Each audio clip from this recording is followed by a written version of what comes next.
이게 잘 보이시나요? 제가 열심히 이 파워포인트를 만들어 왔는데요.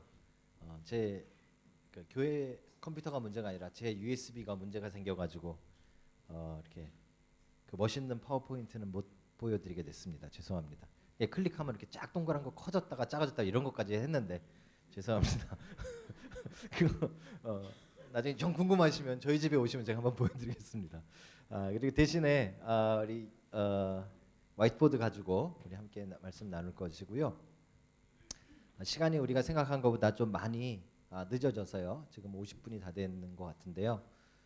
하여튼 너무 길지 않게 가보도록 좀 노력을 해보겠습니다. 먼저 시작하기 전에 왜 자꾸 제가 나오는가, 왜 자꾸 강성준 목사가 나오는가, 여기에 대해서 겉으로는 웃으셔도 마음속으로 별로 이렇게 탐탁하지 않으신 분들을 위해서 설명을 조금 드리겠습니다. 지금 우리 허 목사님이 속한 교단에 신학교가 하나 있습니다. 코람데오 신학교라는, 코람데오 신학대학원이라는 신학교가 하나 있습니다. 사실 이렇게 신학교를 운영할 만큼 우리 뉴질랜드에 있는 교회들이 그렇게 경제적이거나 경제적으로 능력이 되거나 아니면 사람이 많은 것은 아닌데요.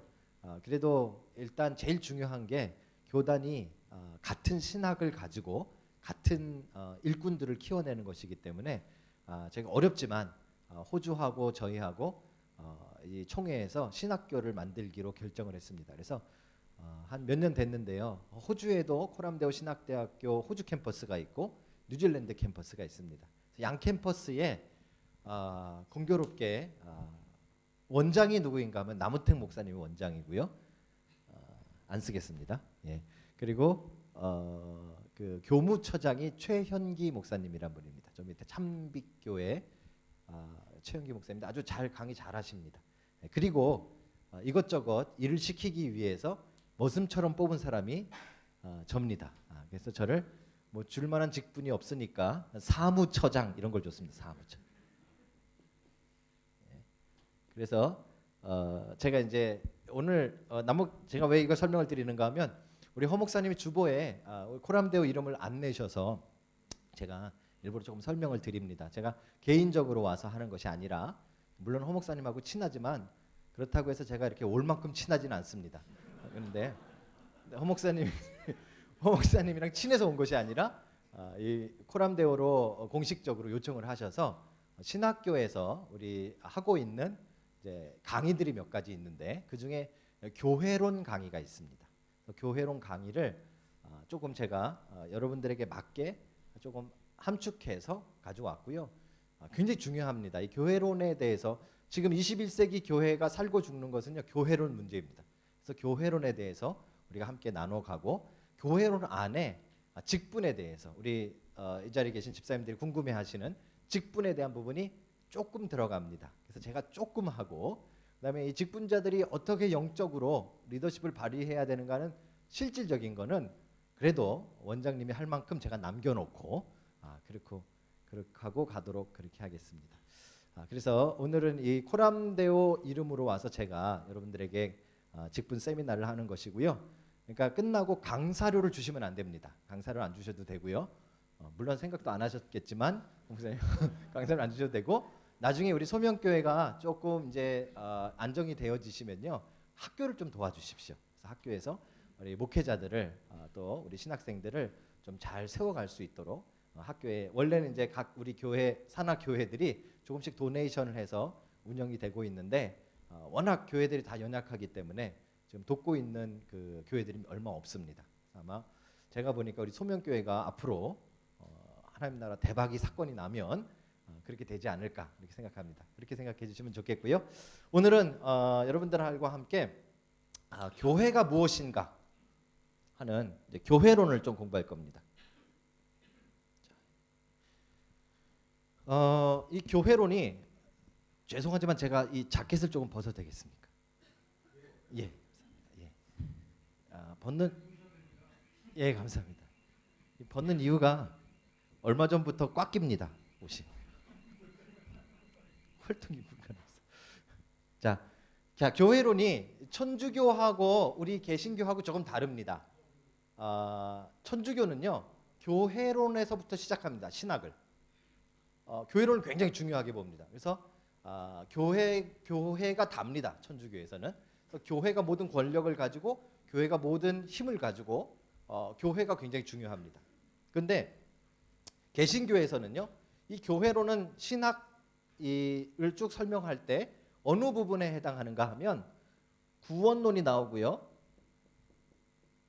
그다음에 구원론, 우리는 사실 성령론을 따로 가르치는 데도 있고 그렇지 않은 데도 있습니다. 구원론의 맨 마지막 부분에 하나님의 백성들을 성화시키고 하나님의 백성들을 점점 예수님 닮게 하는 그 일에 성령님이 굉장히 중요하거든요. 그죠? 성령론이 빠질 수 없습니다. 그래서 이 구원론과 성령론을 다룬 다음에 구원받은 사람들에 대해서 다루는 것이 교회론입니다. 그죠? 그래서 천주교에서 생각하는 교회론과 우리가 생각하는 교회론이 조금 포인트가 다르다 하는 것을 가지고 우리가 이제 교회에 대한 이야기들을 나눌 텐데요. 전사님 아까 뭐 이렇게 지우개 같은 거 뭐 주신 것 같은데 제가 그게 지우개인가요? 예, 제가 저기 있습니다. 예. 예, 좀 큰 거 없나요 여기? 예. 교회가 좀 예. 강의할 때 지우개를 보면 교회의 그 배포를 알 수 있는데 예, 굉장히 감사합니다. 자, 그럼 많이 쓰면 안 되겠네요. 자꾸 지워야 되면. 예. 자, 교회론에 대해서 이야기할 때요, 우리가 교회에 대해서 오해하는 거. 보통 우리가 교회라고 말할 때는 뭘 이야기하죠? 건물을 말할 때가 참 많습니다. 그죠? 나 오늘 소명교회 갔다 올게. 그러면 소명교회가 있는 이 건물, 여기를 말할 때가 참 많이 있죠. 이게 제일 잘못된 겁니다. 교회는 절대로 건물이지 않습니다. 그죠? 그래서 교회론에 대해서 이제 우리가 계속 얘기할 때 교회를 건물로 생각하는 것이 역사에 조금 몇 번 있었습니다. 그렇지만 성경적으로 돌아갈 때 절대로 교회를 건물에다 이야기한 적은 없습니다. 교회는 사람입니다. 그죠? 아까 제가 왜 설명을 드렸는가 하면 우리 이 개신교의 신학적인 위치, 교회론을 왜 설명을 드렸는가 하면 바로 그 구원받은 사람들, 우리 이제 자, 우리는 신자라고도 하고요. 그죠? 그다음에 성자라고도 합니다. 거룩해진 사람들. 그죠? 우리는 거룩해진 사람들입니다. 하나님께서 우리를 거룩한 백성으로 불렀으니까 이 성자들이 모인 모임. 그죠? 이게 이제 우리는 교회인 겁니다. 근데 천주교는 성자는 죽은 사람 가운데서만 될 수 있습니다. 산 사람 가운데 일부 되긴 하지만 대부분. 그죠? 근데 우리는 이제 예수님을 믿고 거룩해진 모든 사람들이 모이는 모임, 이거 자체를 우리는 교회라고 부르는 겁니다. 그렇죠? 자, 그럼 이 교회가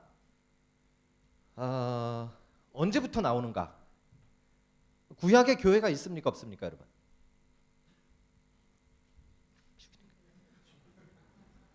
예, 구약에 교회가 있습니까, 없습니까? 예? 이건 틀려도 괜찮습니다. 저기 아까 보니까 출석부도 있는데 성적표는 없습니다. 그러니까 대답하셔야 됩니다. 교회가 구약에 있을까요, 없을까요? 예, 구약에 분명하게 있습니다. 오늘 구약에 있는 교회 모습을 먼저 보고 넘어갈게요. 성경책은 다 가지고 계시죠? 예, 교회 오셨으니까 창세기를 한번 펴보십니다. 창세기 3장을 한번 펴보시겠습니까?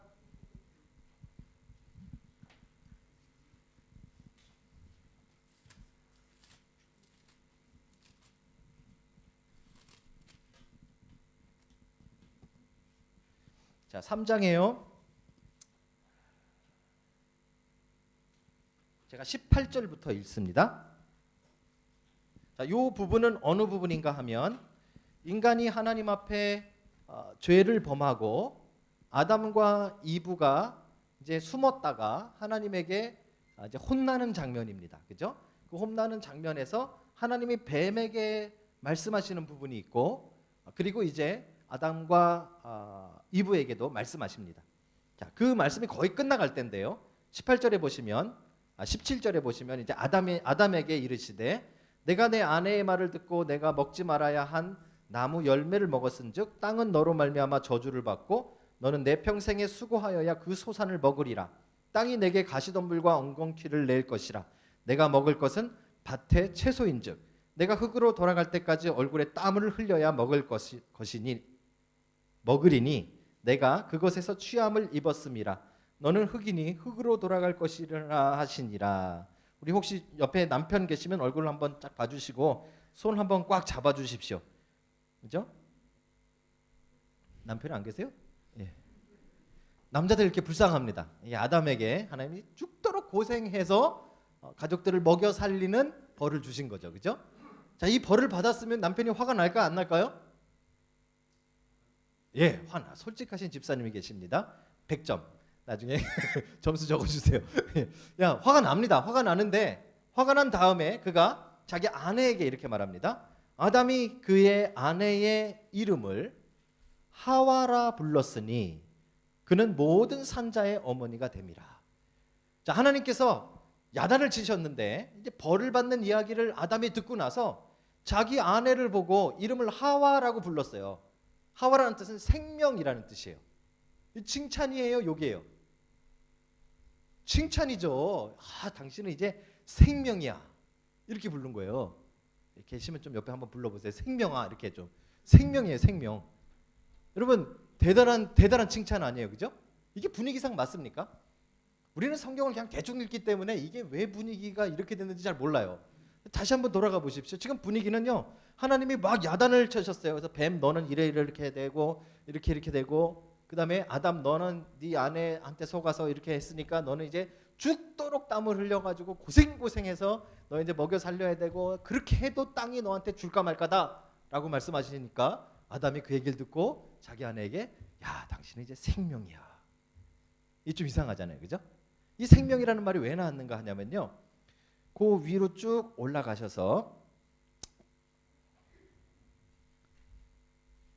자, 이제 우리가 원시복음이라는 것이 나올 텐데요. 그게 15절입니다.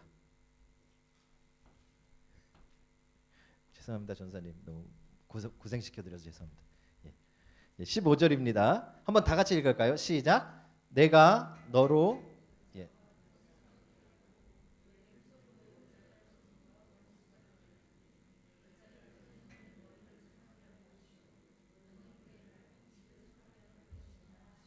자, 누구에게 한 말일까요? 너 여자와 원수가 되게 하리라 그랬으니까 남편에게 한 말이겠죠? 그러니까 이제 평생 너는 철천지 원수야 이러고 사는 거죠? 아니에요, 그죠? 누구에게 한 말입니까? 뱀에게 지금 하는 거예요. 뱀에게 하는 말이에요, 그죠? 뱀에게 하는 말인데 이게 이제 원시 복음이에요. 성경에 제일 처음에 가장 복음에 대해서 이야기한 부분이 이 부분이에요, 그죠? 그래서 여자의 후손 단수예요. 후손들이 아니에요. 제가 어렸을 때 조금 산동네 살았습니다. 좀 못 사는 동네 살았는데요. 학교 가다 보면 개천에 이렇게 그 뱀들이 나왔어요. 근데 저는 학교가 늦더라도 그 뱀들을 다 진멸시켜야 되는 그런 사명감이 있었어요. 왜요? 이 문구 때문에, 이 15절 때문에. 우리 아버지가 목사인데 나는 여자의 후손인데 우리 엄마가 여자니까 난 이 모든 이 뱀의 머리를 상해야 된다. 그래서 돌로 계속해서 그 머리를 맞추려고 애쓰고 학교는 늦고 그랬어요. 이게 잘못된 거예요, 그렇죠? 이 말씀을 이해 못한 거예요. 여자의 후손은 우리를 말하는 것이 아니라 한 사람을 말하는 거예요. 단수예요. 그죠? 누구죠? 예수 그리스도를 말하는 거예요. 그죠? 메시아를 말하는 거예요. 자, 그랬더니요, 아담이 이 이야기에 반응하는 거예요. 그 앞에 얘기가 아니라, 자기 야단치신 부분이 아니라 여자가 누군가를 낳을 것인데 그 여자의 후손이 이제 소망인 거예요. 그죠? 그 여자의 후손이 승리를 가져다 주고, 그 여자의 후손이 구원을 가져다 주고, 그 여자의 후손이 모든 문제를 해결해 주는 거예요. 이게 복음이잖아요. 그죠? 그래서 여기에 복음이 제시된 다음부터 남편이 이제 그냥 아내가 아닌 거예요. 얘는 왜요? 이 여자가 낳아야 되잖아요. 누군가를. 그 사람이 모든 문제를 해결해 줄 거기 때문에 이 여인을 이제 생명이라고 부르는 거예요. 대단한 거 아니에요? 안 대단한가요? 저만 대단한가? 네. 대단한 거예요. 이제 생명이라고 부르는 거예요. 이 여자를. 그죠? 자, 그리고 나서부터는 아이를 낳습니다. 아이를 낳는데 예수님이 나오죠? 예수님이 나오나요? 안 나오잖아요. 예수님 아직 안 낳잖아요. 예수님이 한참 뒤에 낳잖아요. 왜 대답들을 안 하세요? 4장 1절입니다. 자, 아담이 그의 아내 하나와 동침함에 하와가 임신하여 가인을 낳고, 가인을 낳잖아요. 가인, 그죠? 사람 이름이에요. 자, 낳고 이르되 내가 여호와로 말미암아 득남하였다. 이게 우리나라 말인데요. 원어상으로 말하면 내가 그를 낳았다입니다. 그를 낳았다. 이게 무슨 말인지 아세요?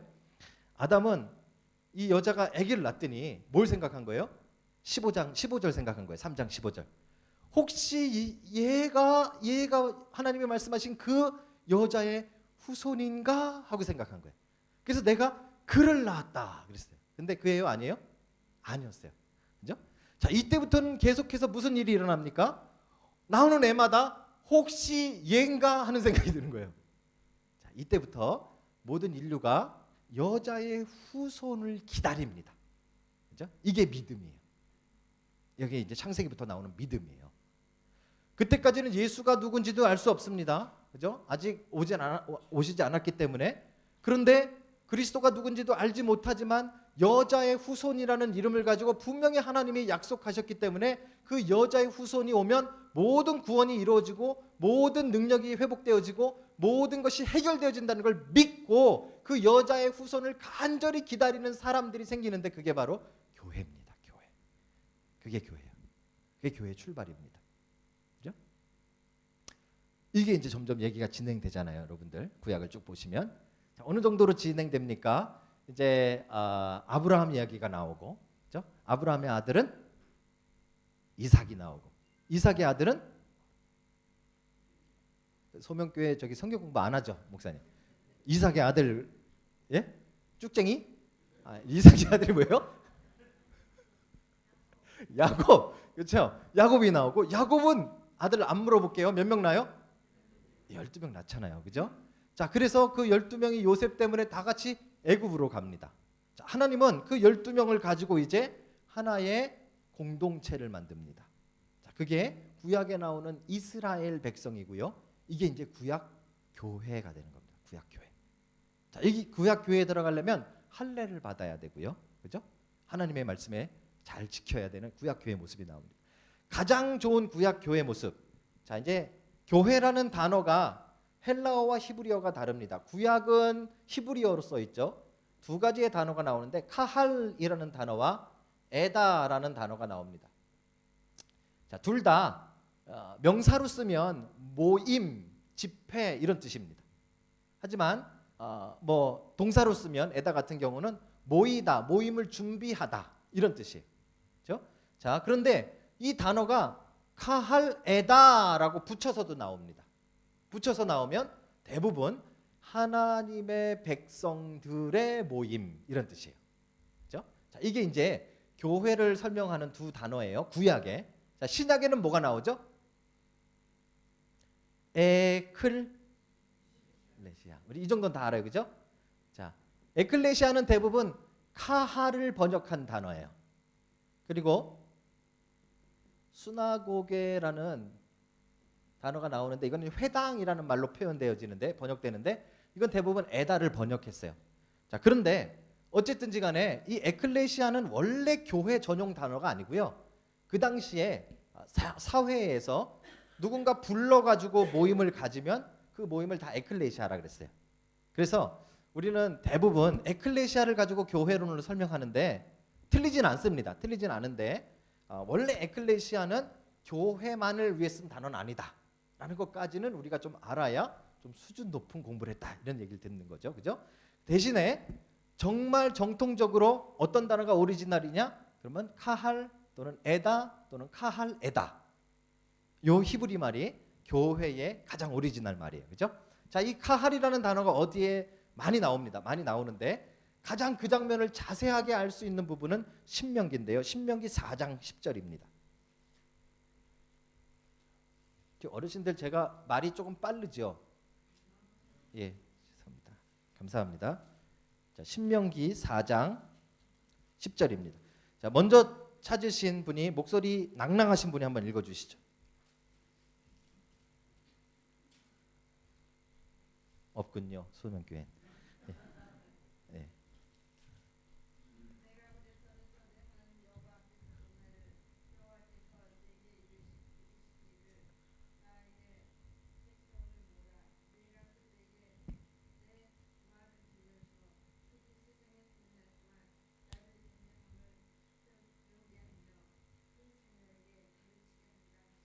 아멘. 예, 정말 낭낭하십니다, 권사님. 이 모습이 바로 교회예요. 구약에 나와 있는 가장 정확한 교회의 모습. 이스라엘 백성들이 애굽을 탈출해 가지고요. 맨 처음에 어디로 갑니까? 광야를 지나서 어디를 목적지로 향해서 가죠?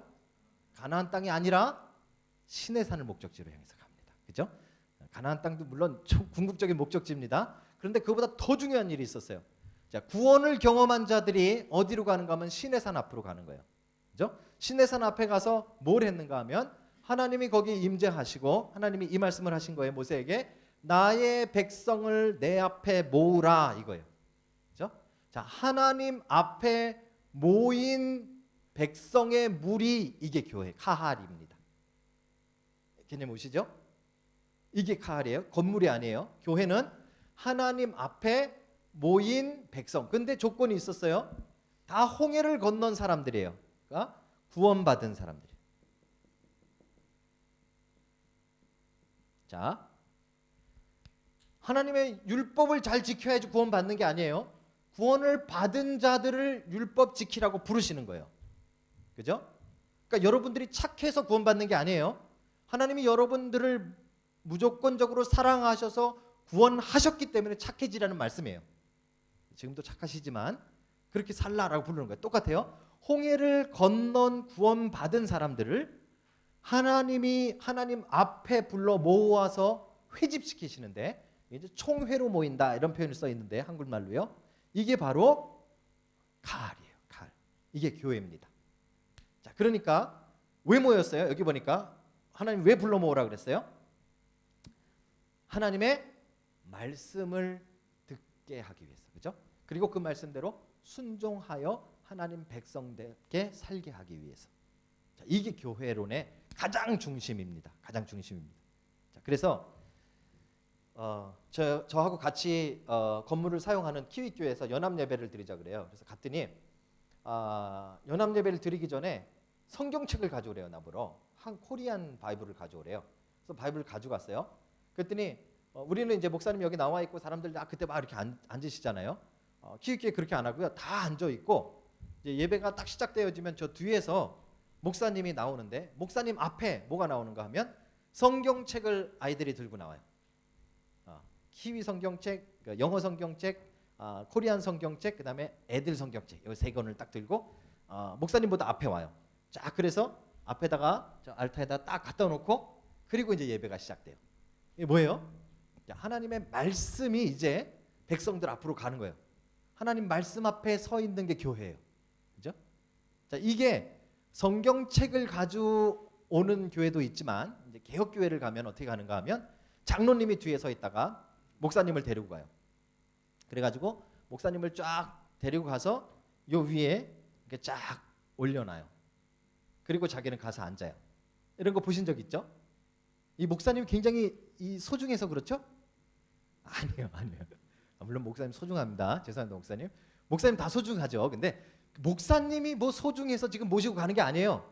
이 공동체가 지금 하나님 말씀 앞에 서야 되기 때문에 그 말씀을 증거할 사람을 데리고 앞으로 가는 거예요.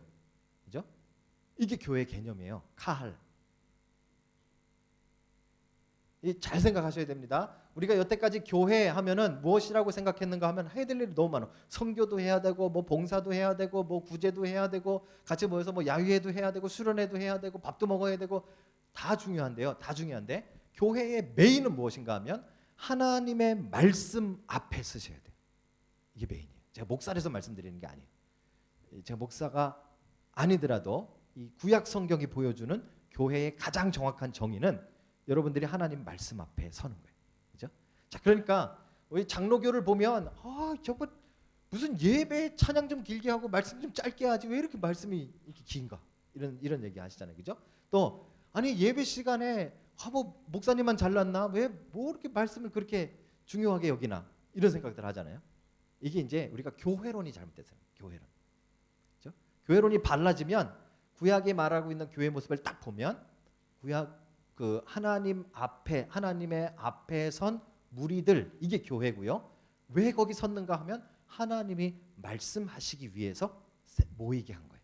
그렇죠? 이게 교회의 회집의 가장 기본적인 성경의 모습입니다. 그렇죠? 자, 이게 교회의 구약 교회의 모습이에요. 자, 이제 우리는 구약 교회가 아니에요. 우리는 이제 신약 교회예요. 구약 교회와 신약 교회는 조금 차이점이 있습니다. 구약 교회는 아무나 못 모여요. 유대인이 돼야 돼요. 이방인이라도 할례를 받고 율법을 지키기로 약속하고 세례를 받듯이 유대인에 가입이 돼야 돼요. 그렇죠? 자, 원래 세례라는 것은요. 원래 세례라는 것은 이방인들이 유대인으로 들어오면서 받았던 거예요. 이게 세례예요. 그래서 그게 되면 예, 깜짝이야. 예. 우리 전사님 너무 수고 많으세요, 그죠? 예. 자, 유대인에서 이스라엘로 된다는 게 바로 무슨 말인가 하면 이제 교회가 구약의 교인이 되는 거예요. 아무나 못 돼요, 구약에는. 자, 근데 신약에는 이제 바뀌어졌어요. 이 신약이 바뀌는 과정을 우리가 알아야 됩니다. 자, 이제 신약의 교회를 설명할 텐데요. 신약의 교회는 제가 어떻게 설명할 것인가 하면 성경이 교회를 어떻게 우리에게 설명해 주고 있는가. 그거를 뭐라고 하는가 하면 교회의 표상이라고 말합니다. 이미지예요. 성경에 보니까 이것이 교회다라고 이렇게 설명해 준 게 있어요. 절대로 건물이 아니에요. 한 번도. 그죠? 교회다라고 설명하고 있는 신약의 성경 구절들이 있는데 그걸 가지고 원래는 한 5개 되는데 2개만 시간 관계상 2개만 보겠습니다. 하나, 자, 고린도전서 12장입니다.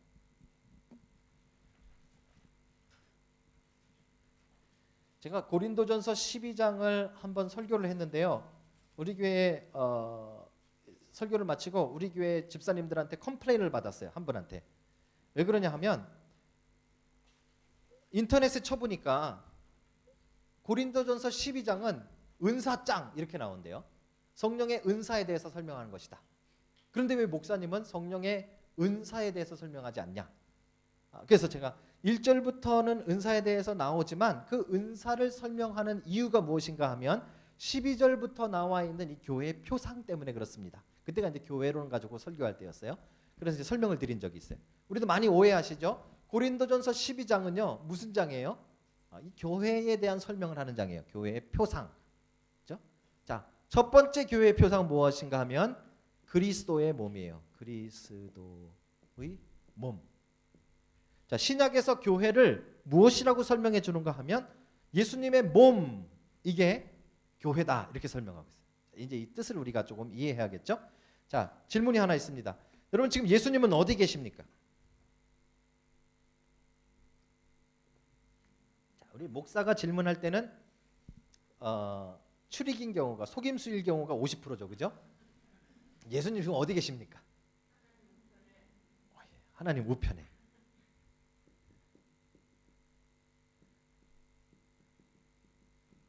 자, 그럼 여기 안 계시죠? 이거 없어 봐. 자, 예수님 하나님 우편에 계시잖아요. 여기 안 계시죠? 여기도 계세요? 예? 교회 머리 되시니까 여기 머리 부분이 어딜까? 여기쯤 계실까요, 예수님? 우리와 함께 계셔요? 이게 다 맞아요. 둘 다. 이게 어떻게 동시에 맞을 수가 있는가? 자, 이게 처음에 종교개혁이 일어날 때요. 칼빈의 생각하고 루터의 생각이 조금 충돌이 되어집니다. 자, 칼빈의 생각 가운데 어떤 생각이 있었는가 하면 조금 어려운 단어인데 잊어버리시면 돼요. 엑스트라 휴메늄. 자, 물론 제가 이거를 어려운 말로도 쓸 수 있지만 한글로 풀어서 썼습니다. 못 외우니까, 그죠? 엑스트라 휴메늄. 이게 휴먼이란 뜻 아시죠, 그죠? 사람의, 그러니까 몸의 밖에서 이런 뜻입니다. 그죠? 자, 이게 무슨 말인가 하냐면요. 칼빈주의자들이 성경을 쭉 읽다 보니까 예수님이 이제 어느 시점에서 성육신이 되셔서 인간의 육체를 입으세요. 그죠? 그리고 이 땅에 오셨어요. 그러면 원래 예수님이 하시던 일은 삼위일체론에 가면 하나님께서 하시던 일, 성자 하나님도 온 우주를 운행하셔야 되잖아요. 그죠? 온 우주를 돌보고 운행하시고 하는 그런 걸 뭐라 그래요? 섭리라 그러잖아요. 그죠? 분명히 하나님의 섭리를 행하셔야 되는데 지금 몸을 입고 여기 와 계세요. 그러면 저건 누가 행하세요? 성자 하나님은 여기 오셨으니까 성부와 성령만 가서 행하시죠? 아니잖아요. 아니잖아요. 아닌 거 아시잖아요. 그죠? 자, 그래서 어떤 고민이 생겼는가 하면 고민하다가 이런 논쟁이 벌어졌습니다. 자, 유한은 무한을 담을 수 없다. 자, 어려우신가요? 안 어려우시죠? 예. 자, 유한은 무한을 담을 수 없다. 그러니까 유한한 몸은 무한한 신성을 담을 수 없다. 이렇게 표현한 거예요. 넘쳐난다 이 말이에요. 그죠? 그래서 분명히 예수님이 유한한 몸을 입고 이 땅에 오신 나중에 부활한 몸을 입게 되시는데 요 예수 그리스도가 계심과 동시에 예수 그리스도의 신성은 온 우주의 섭리에 관섭하신다 이 말이에요. 이해 못하셔도 괜찮습니다. 나중에 우리가 천국 가면 다시 한번 예수님한테 여쭤보십시다. 누가 맞는지, 칼빈이 맞는지, 루터가 맞는지. 자, 그래서 루터는 그게 너무 웃기는 말이잖아요. 그 뭐 예수님이 무슨 뭐 이중인격자냐 뭐냐 그래가지고 이걸 비꼬면서 엑스트라 휴메눔이라는 말로 칼빈 주의자들 비꼬기 시작했어요. 근데 나중에 지나고 보니까 점점 이 말이 맞아가요. 왜냐하면 자, 예수님께서 분명히 지금 어디 계시는가 하면 하나님의 우편에 앉아 계세요. 그죠? 하나님 우편에 앉아 계신 예수님은 부활하신 몸을 가지고 계시는데 제자들이 만져볼 수도 있다고 하셨기 때문에 그죠? 분명히 유한한 몸을 가지고 지금의 우리 몸과는 다르지만 하나님 우편에 장소적인 의미에서 계세요. 그죠? 분명히 여기 계세요. 하지만 동시에 예수님의 신성은 지금도 이 땅 가운데 모든 성도들의 삶과 그죠? 모든 세상의 섭리에 예수님은 역사하고 계시는 거예요. 아멘이죠, 여러분? 예수님의 신성은요. 우리가 예수님을 성자 하나님으로 믿잖아요. 그거는 그냥 이 몸을 입고 옆에 서 계신 그냥 허수아비 정도가 아니란 말이에요. 삼위일체 하나님은 실존하시기 때문에 그 하나님의 신성은 지금도 예수 그리스도의 신성이 온 우주를 관여하고 계시단 말이에요. 그죠? 이거 우리가 믿는 거잖아요. 그 고백하시잖아요. 그죠? 그게 지금 신성의 역사예요. 자, 이 신성이 이 땅의 섭리에 역사하기 위해서 예수 그리스도의 지금의 몸 말고 또 다른 몸을 가지고 계시는데 그게 바로 교회예요. 이제 좀 감동이 오시나요? 우리가 예수님의 몸이에요. 몸. 그렇죠? 예수님의 신성이 이 땅 가운데 역사하는데 그냥 뭐 이렇게 뭐고 둥둥 떠다니면서 생기는 일이 아니라고요. 여러분과 저 실존하는 여러분들과 저 이 공동체 소명교회 공동체를 통해서 예수님이 지금 이 땅에 실존함에 역사하신다는 말이에요. 그래서 그리스도의 몸 표상이에요. 괜히 말했나 보다 좀 어려운 거다.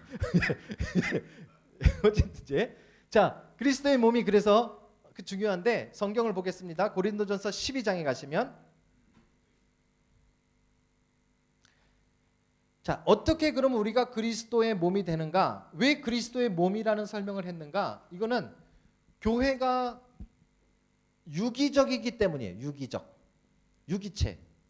자, 생명이 있는 생물체와 같은 것이기 때문에 그래요. 교회가. 그래서 우리를 그리스도의 몸이다 이렇게 표현하신 거예요. 실제로 예수님의 신성이 우리 가운데 역사하고 계세요. 그러니까 아까 우리 가운데 계세요. 우리 안에 계세요. 맞는 말이에요.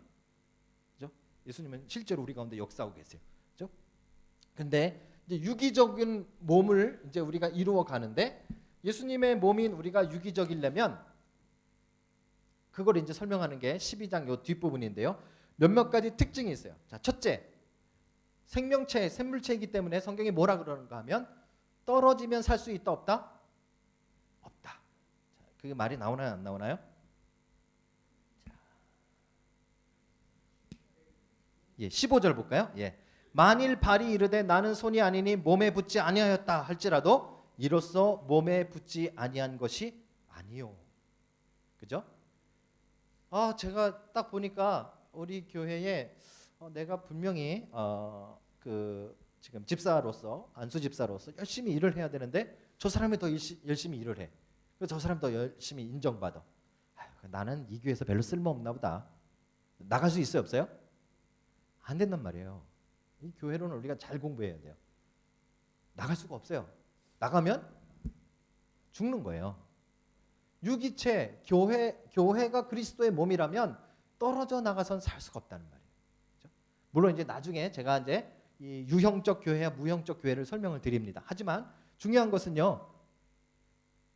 우리가 절대로 공동체를 떠나면 제대로 살 수 없다.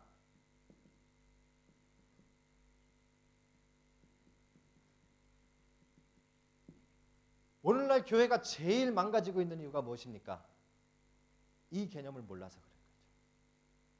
그렇죠? 나는 손대고 싶은데 자꾸 발이라 그러니까 나가버려.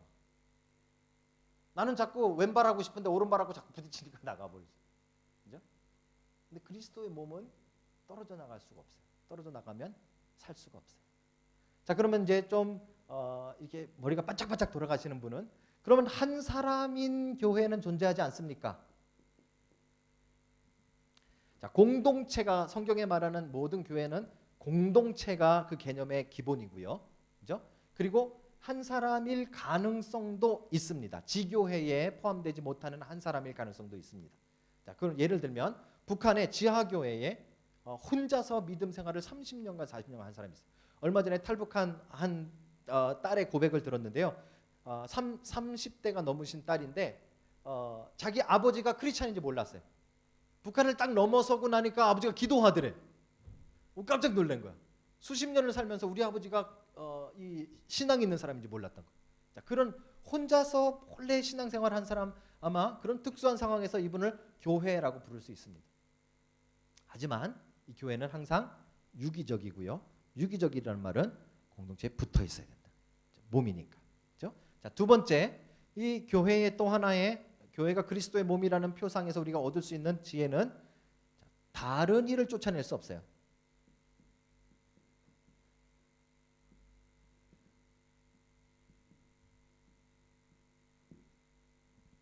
우리 좀 이제 심각해지죠, 이제. 실제로 잘 안 되니까 우리가. 그죠? 마음 같아서는 저 사람은 우리 교회 안 나가고 소명교회 나가면 좀 좋을 텐데. 이런 생각을 가지면 돼요, 안 돼요?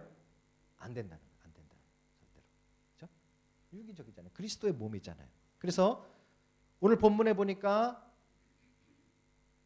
또 귀가 이르되 나는 눈이 아니니 몸에 붙지 아니하였다 할지라도 이로써 몸에 붙지 아니한 것이 아니니. 그죠? 만일 온몸이 눈이면 듣는 곳은 어디며 온몸이 듣는 곳이면 냄새 맡는 곳은 어디냐. 그러나 이제 하나님이 그 원하시는 대로 그 지체를 각각 몸에 두셨으니 만일 다 한 지체뿐이면 몸은 어디냐. 그죠?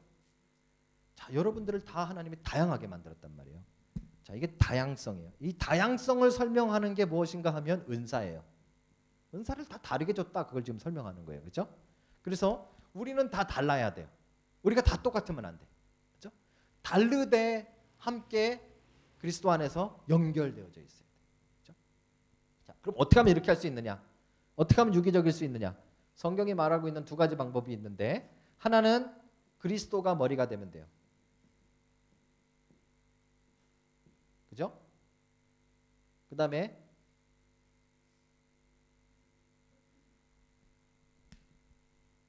잠깐만요. 제가 갑자기 머리가 파래지네. 예.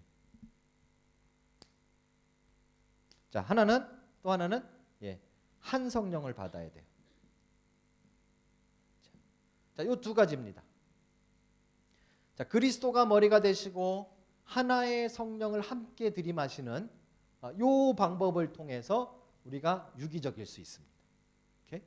이게 첫 번째 신약에서 우리에게 설명하고 있는 교회의 모습입니다. 우리가 한번 잘 생각해 봐야 되는 부분들이 많이 있죠. 그죠?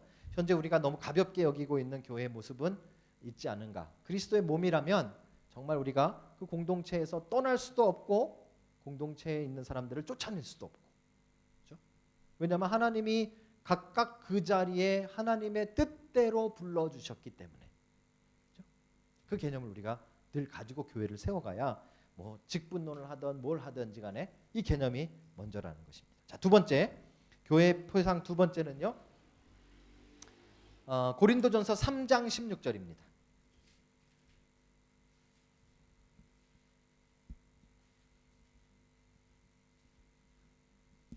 자, 이번엔 남자 집사님 한 분이 한번 읽어주시겠습니까? 3장 16절, 고린도전서 3장 16절.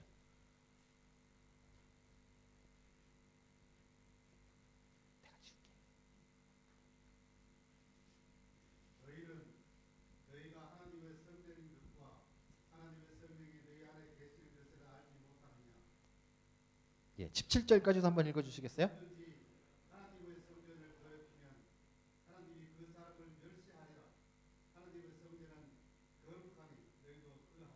예. 자, 여기서 하나님의 성전에서 설명하면서 자, 너희 건물은 하나님의 성전이라 이렇게 말했죠? 아니잖아요. 그죠? 하나님의 성전은 뭐예요?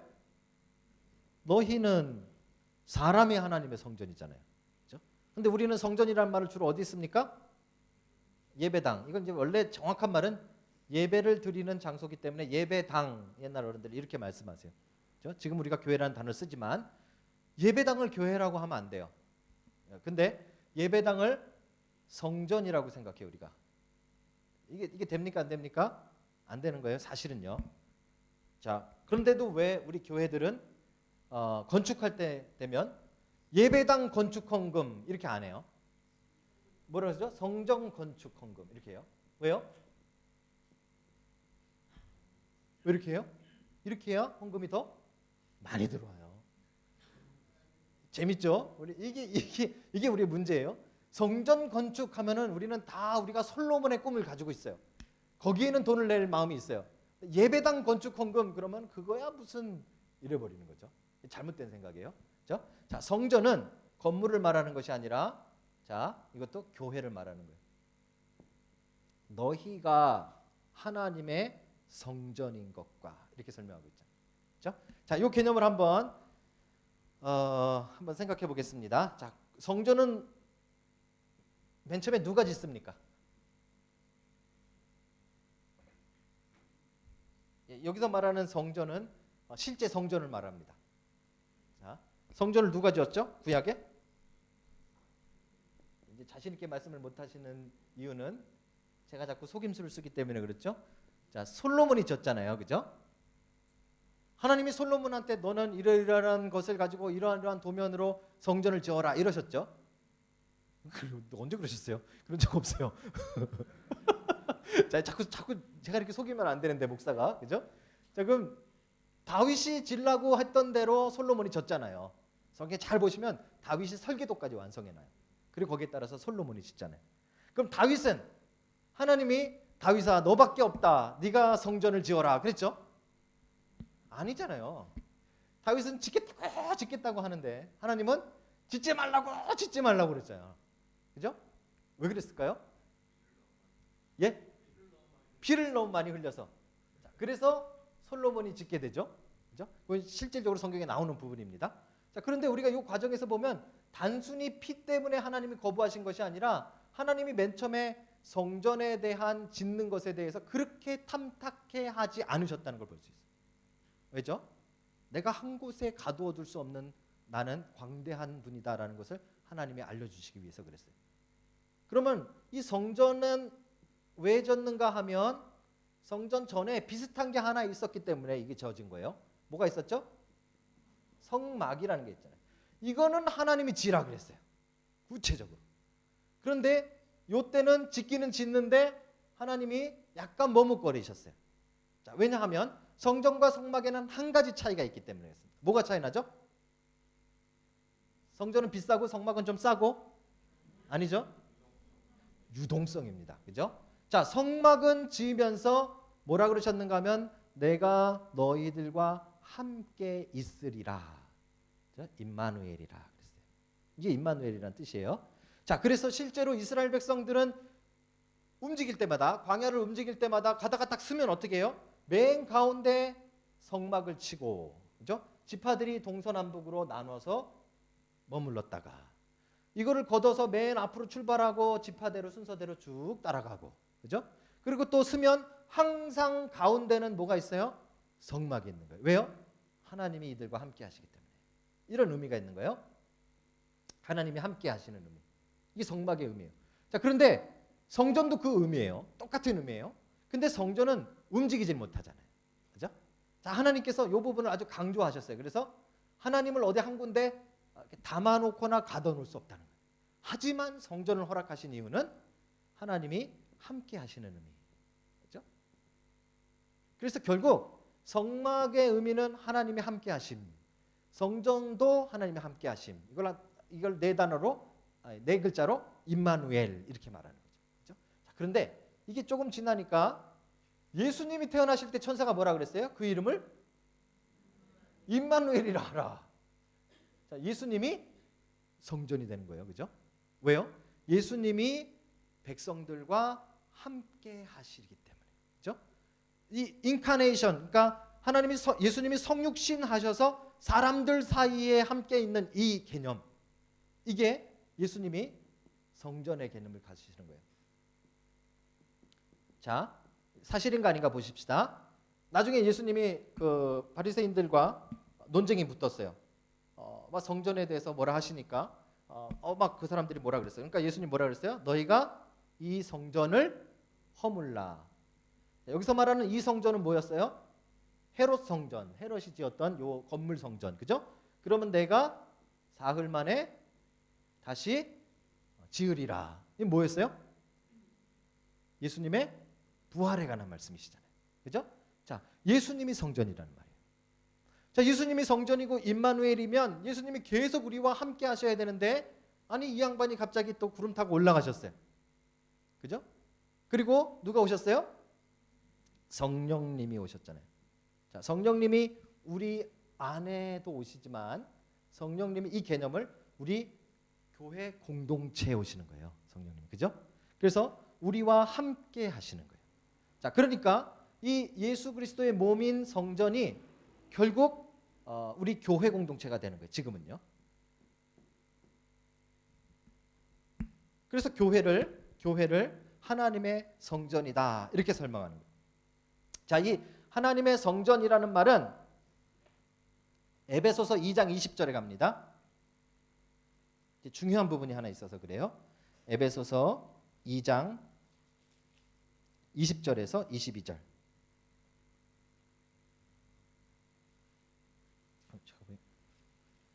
한번 누가 읽어주시겠습니까?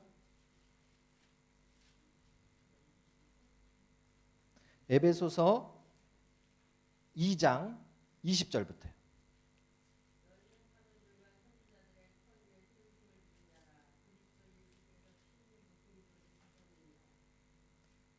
예. 22절까지. 예.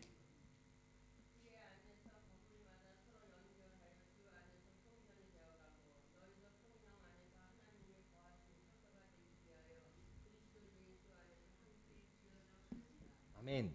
자, 우리가 교회 공동체가 성전이다라는 이야기까지 제가 말씀을 드렸는데요. 그 완성된 성전입니까? 오늘 본문에 보니까 아닙니다. 그죠?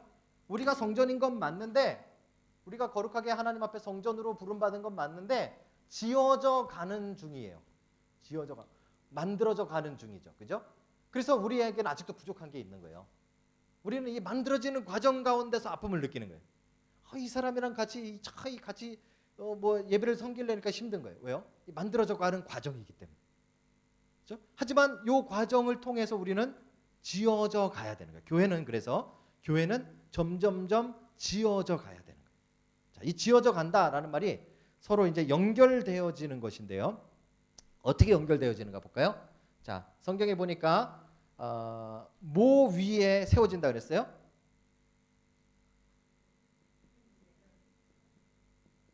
선지자와 사도들. 이 양반들 왜 또 나와요? 바쁜데 왜 나와요? 자, 선지자는 뭘까요? 구약 말씀이에요. 대부분이. 그죠? 사도들은요? 신약 말씀이에요. 그죠? 자, 교회는 뭐 위에 세워져야 돼요? 하나님의 말씀 위에 세워져야 돼요.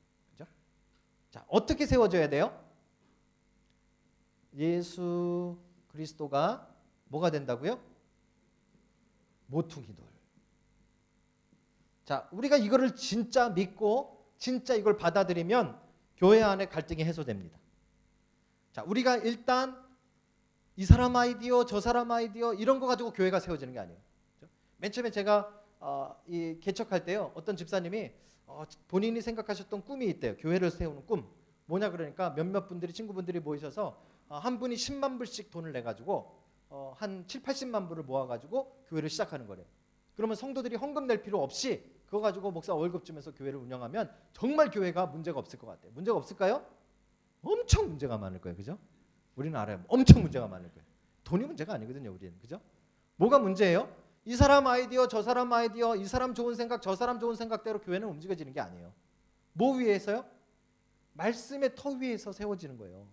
그러니까 여러분들의 생각을 어디 위에 얹어야 되는가 하면 하나님 말씀 위에다가 내려놓고 얹어야 되는 거예요. 무슨 말인지 아시죠? 그죠? 이게 교회가 세워지는 과정이에요. 내 생각, 내가 살아오던 방식, 내 아이디어를 하나님 말씀 앞에 굴복하고 얹어 놓을 때 교회가 지어져 가는 거예요. 그렇죠? 여기는 이제 우리가 조건이 있죠. 집사님이 먼저 얹을 건지 내가 먼저 얹는 건지. 그렇죠? 저 사람이 먼저 하나님 말씀 앞에 자기 생각을 내려놔야 나도 내려놓을 텐데 이거 아닌 거예요. 그죠? 우리가 다 같이 하나님 말씀 앞에 우리의 생각을 내려놓고 맡겨야 돼요. 그렇죠? 터 위에, 다른 거 위에 세울 수가 없어요. 자, 그 다음에 실제로 세워질 때 우리는 그럼에도 불구하고 성품이 다 다르기 때문에 안 맞는 사람이 있어요. 그죠? 그리고 생각이 다르고 여러 가지 복잡한 일들이 많아요. 그런데 뭐라고 말했는가 하면 예수 그리스도가 모퉁이 돌이 돼서 지어져 간다라고 표현해요. 자, 모퉁이 돌은 두 가지 해석이 가능합니다. 이 코너스톤이라는 말이 모퉁이 돌인데요. 이스라엘에 가면 집들을 지을 때, 자, 제가 이게 벽돌이에요, 그죠? 양쪽 벽이에요. 이렇게 지어져 갈 때 맨 기초가 되는 여기 돌이 있습니다. 요건 큰 돌이에요. 지금 여러분 뭐 예루살렘에 성전을 다시 짓는다고 막 지금 유대인들 난리잖아요, 그죠? 요 돌을 자기네들이 준비해 놨어요. 요 돌을 엄청난 큰 돌. 그죠? 요 돌 위에 다른 돌들이 얹어져서 지어져 가는 거예요. 요 돌이 없으면 두 벽이 갈라지는 거예요. 그죠? 요게 모퉁이 돌이에요. 우리나라 뭐 주춧돌 비슷한 거예요. 그죠? 이게 예수 그리스도는. 그죠? 그러니까 나랑 저 사람이랑 성격이 다르고 생각이 다른데 어떻게 같이 갈 수 있어요? 중간에 예수 그리스도로 연결이 되기 때문에 가는 거예요. 그죠? 별로 감동이 없으시네요. 예. 자, 이게 코너스톤이고요. 또 어떤 학자들은 이 모퉁이 돌을 뭐라고 해석하는가 하면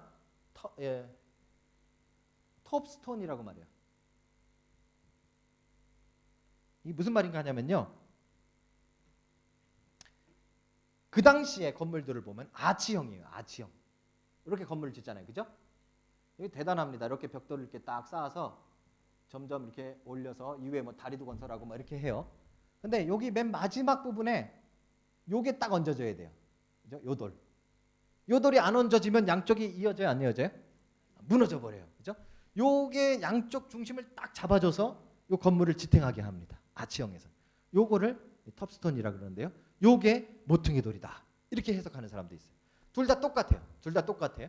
중요한 것은 예수 그리스도가 이 돌이든 이 돌이든 하여튼 양쪽을 연결해 주는데 예수 그리스도가 연결해 주신다는 거죠. 그렇죠? 나도 예수님께 연결되고 그 사람도 예수님께 연결되어 교회가 된다는 말이에요.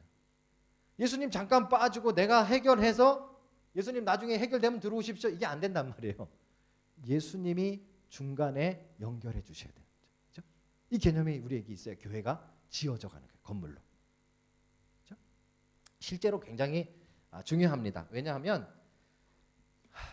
예수님이 없이는요 정말 우리 부부로 오래 사셨던 분들 다 아시잖아요, 그죠? 어떻게 이 사람이랑 내가 이렇게 살아갈 수 있을까? 경이롭지 않으세요? 우리 집사람이 저랑 이제 만 20년 정도 살면서 이제 나의 새로운 모습을 봤대요. 20년 동안 뭐 눈 감고 있었냐? 그죠? 뭐예요? 우리는 계속 새로운 모습을 발견하면서 서로의 적응이 안 되는 거예요. 그런데도 어떻게 우리가 같이 살아요? 중간에 예수 그리스도가 연결되는 모퉁이 돌이 되시기 때문에 교회는 이걸 경험하는 거예요. 너희가 계속해서 이걸로 지어져 간다라고 말씀하셨잖아요. 그래서 22절에 보시면요. 너희도 성령 안에서 하나님의 거하실 처소가 되기 위하여 그리스도 예수 안에서 함께 지어져 가느니라. 그렇죠? 교회는 성전입니다. 그래서 자, 이 마지막 모습은 요한계시록 21장에 보시면 이제 완벽한 성전의 모습이 내려옵니다. 자, 이 예루살렘 성이 내려오는데 거기에 이제 성전에 대한 이야기가 등장합니다. 그렇죠? 거기에는 특별히 성전이 없고 뭐 이렇게 설명하는데 이제 그 지어져가는 그 예루살렘 성이 지어져가는 그 모습을 통해서 지금 말씀드린 이 성전의 모습을 설명하고 있는 것이죠. 자, 이게 이제 교회의 표상이라는 거예요. 시간 많이 됐지만요, 표상 이런 모습들을 통해서 아, 교회는 이런 것이구나. 제가 지금 한 것처럼 교회는 그리스도의 몸이다. 교회는 성전이다. 교회는 교회는 예루살렘이다. 그죠? 그다음에 교회는 하나님의 군사다. 또 교회는 또 뭐죠? 하나님의 백성들이다. 또 교회는 진리의 기둥과 터다. 이런 이 성경의 신약에서 교회를 설명하기 위해 쓰고 있는 것들을 교회의 표상이라고 합니다. 그렇죠? 자, 이것을 가지고 우리가 교회의 모습들을 점점 만들어 가는 겁니다. 자, 그런데 이제 교회에는 우리가 알아야 될 더 중요한 이제 속성이라는 것이 있습니다. 도대체 교회는 뭔가? 어떤 특징을 가지고 있는가? 그렇죠? 자, 여러분 사도신경 오늘 저희 교회도 그러는데 우리 소명교회도 그러더라고요. 맨 처음에 찬양하기 전에 우리 사도신경 딱 고백하고 시작하잖아요. 그렇죠? 거기 고백하실 때 이런 말이 있어요. 성령을 믿사오며 그다음에 뭐라고 나오죠? 거룩한 공회와 공회를 믿는 거예요. 거룩한 공회. 이게 영어로 보면 뭐라고 나와 있을까요? The Holy Catholic Church. 그죠? 이걸 우리가 믿는 거예요. 자, 여기서 말하는 캐톨릭은 우리가 말하는 로마 캐톨릭이 아니다. 아니에요. 침례교회에서는 오해하고 유말 들어갔다 그래가지고 사도신경을 안 해요. 우리는 이거 아니다. 그죠? 자, 이건 제가 나중에 논쟁을 해드리겠습니다. 자, 요걸 믿는다고 우리가 사도신경 때마다 고백하는데 요 안에 교회의 속성이 다 들어있어요. 어떤 교회를 우리가 믿는가? 첫째로 교회가 거룩하다는 교회의 거룩성을 믿어요. 그죠? 교회는 거룩해요.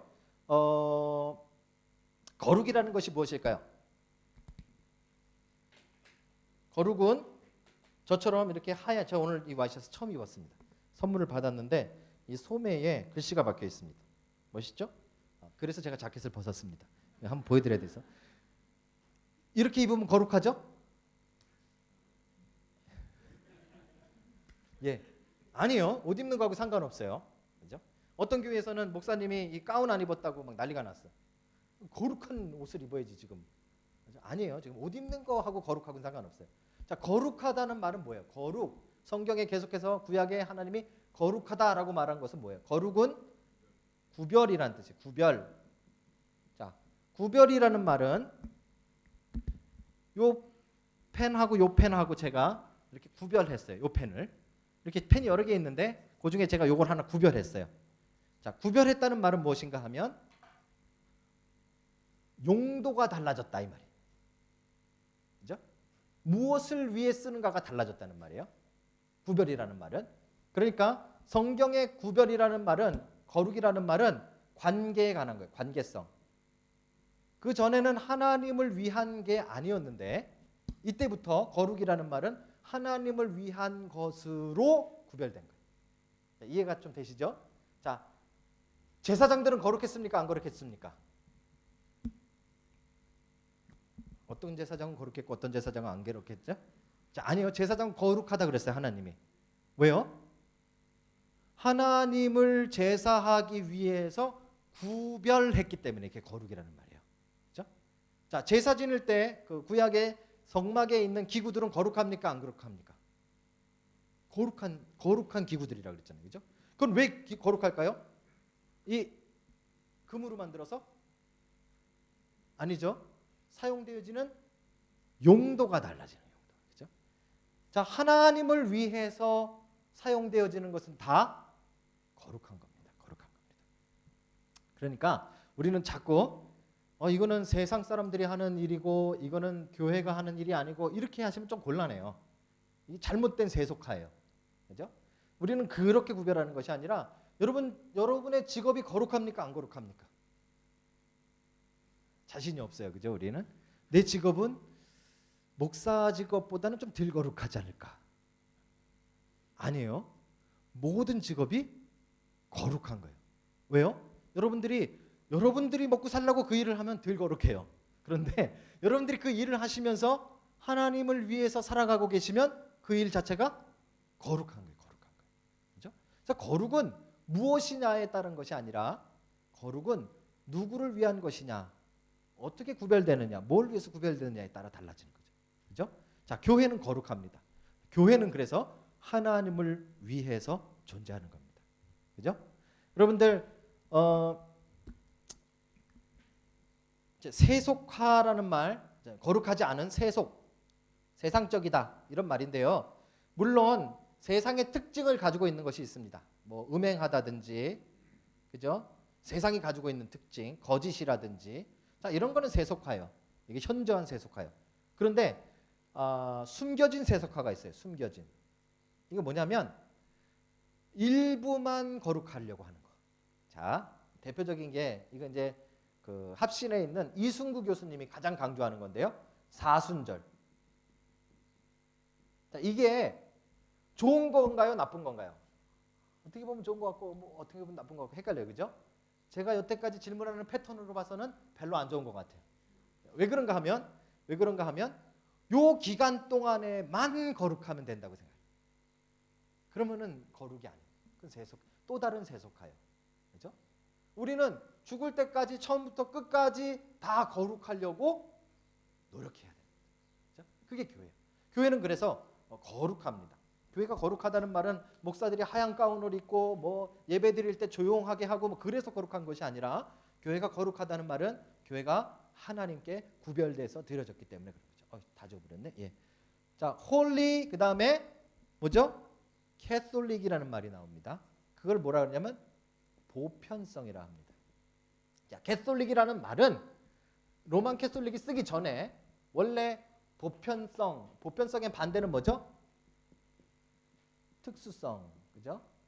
자, 일반적인 보편성이라는 말로 캐톨릭 처치예요. 무슨 이야기인가 하면 이 보편성이라는 말은 누구나 구별 없이라는 말이에요. 그죠?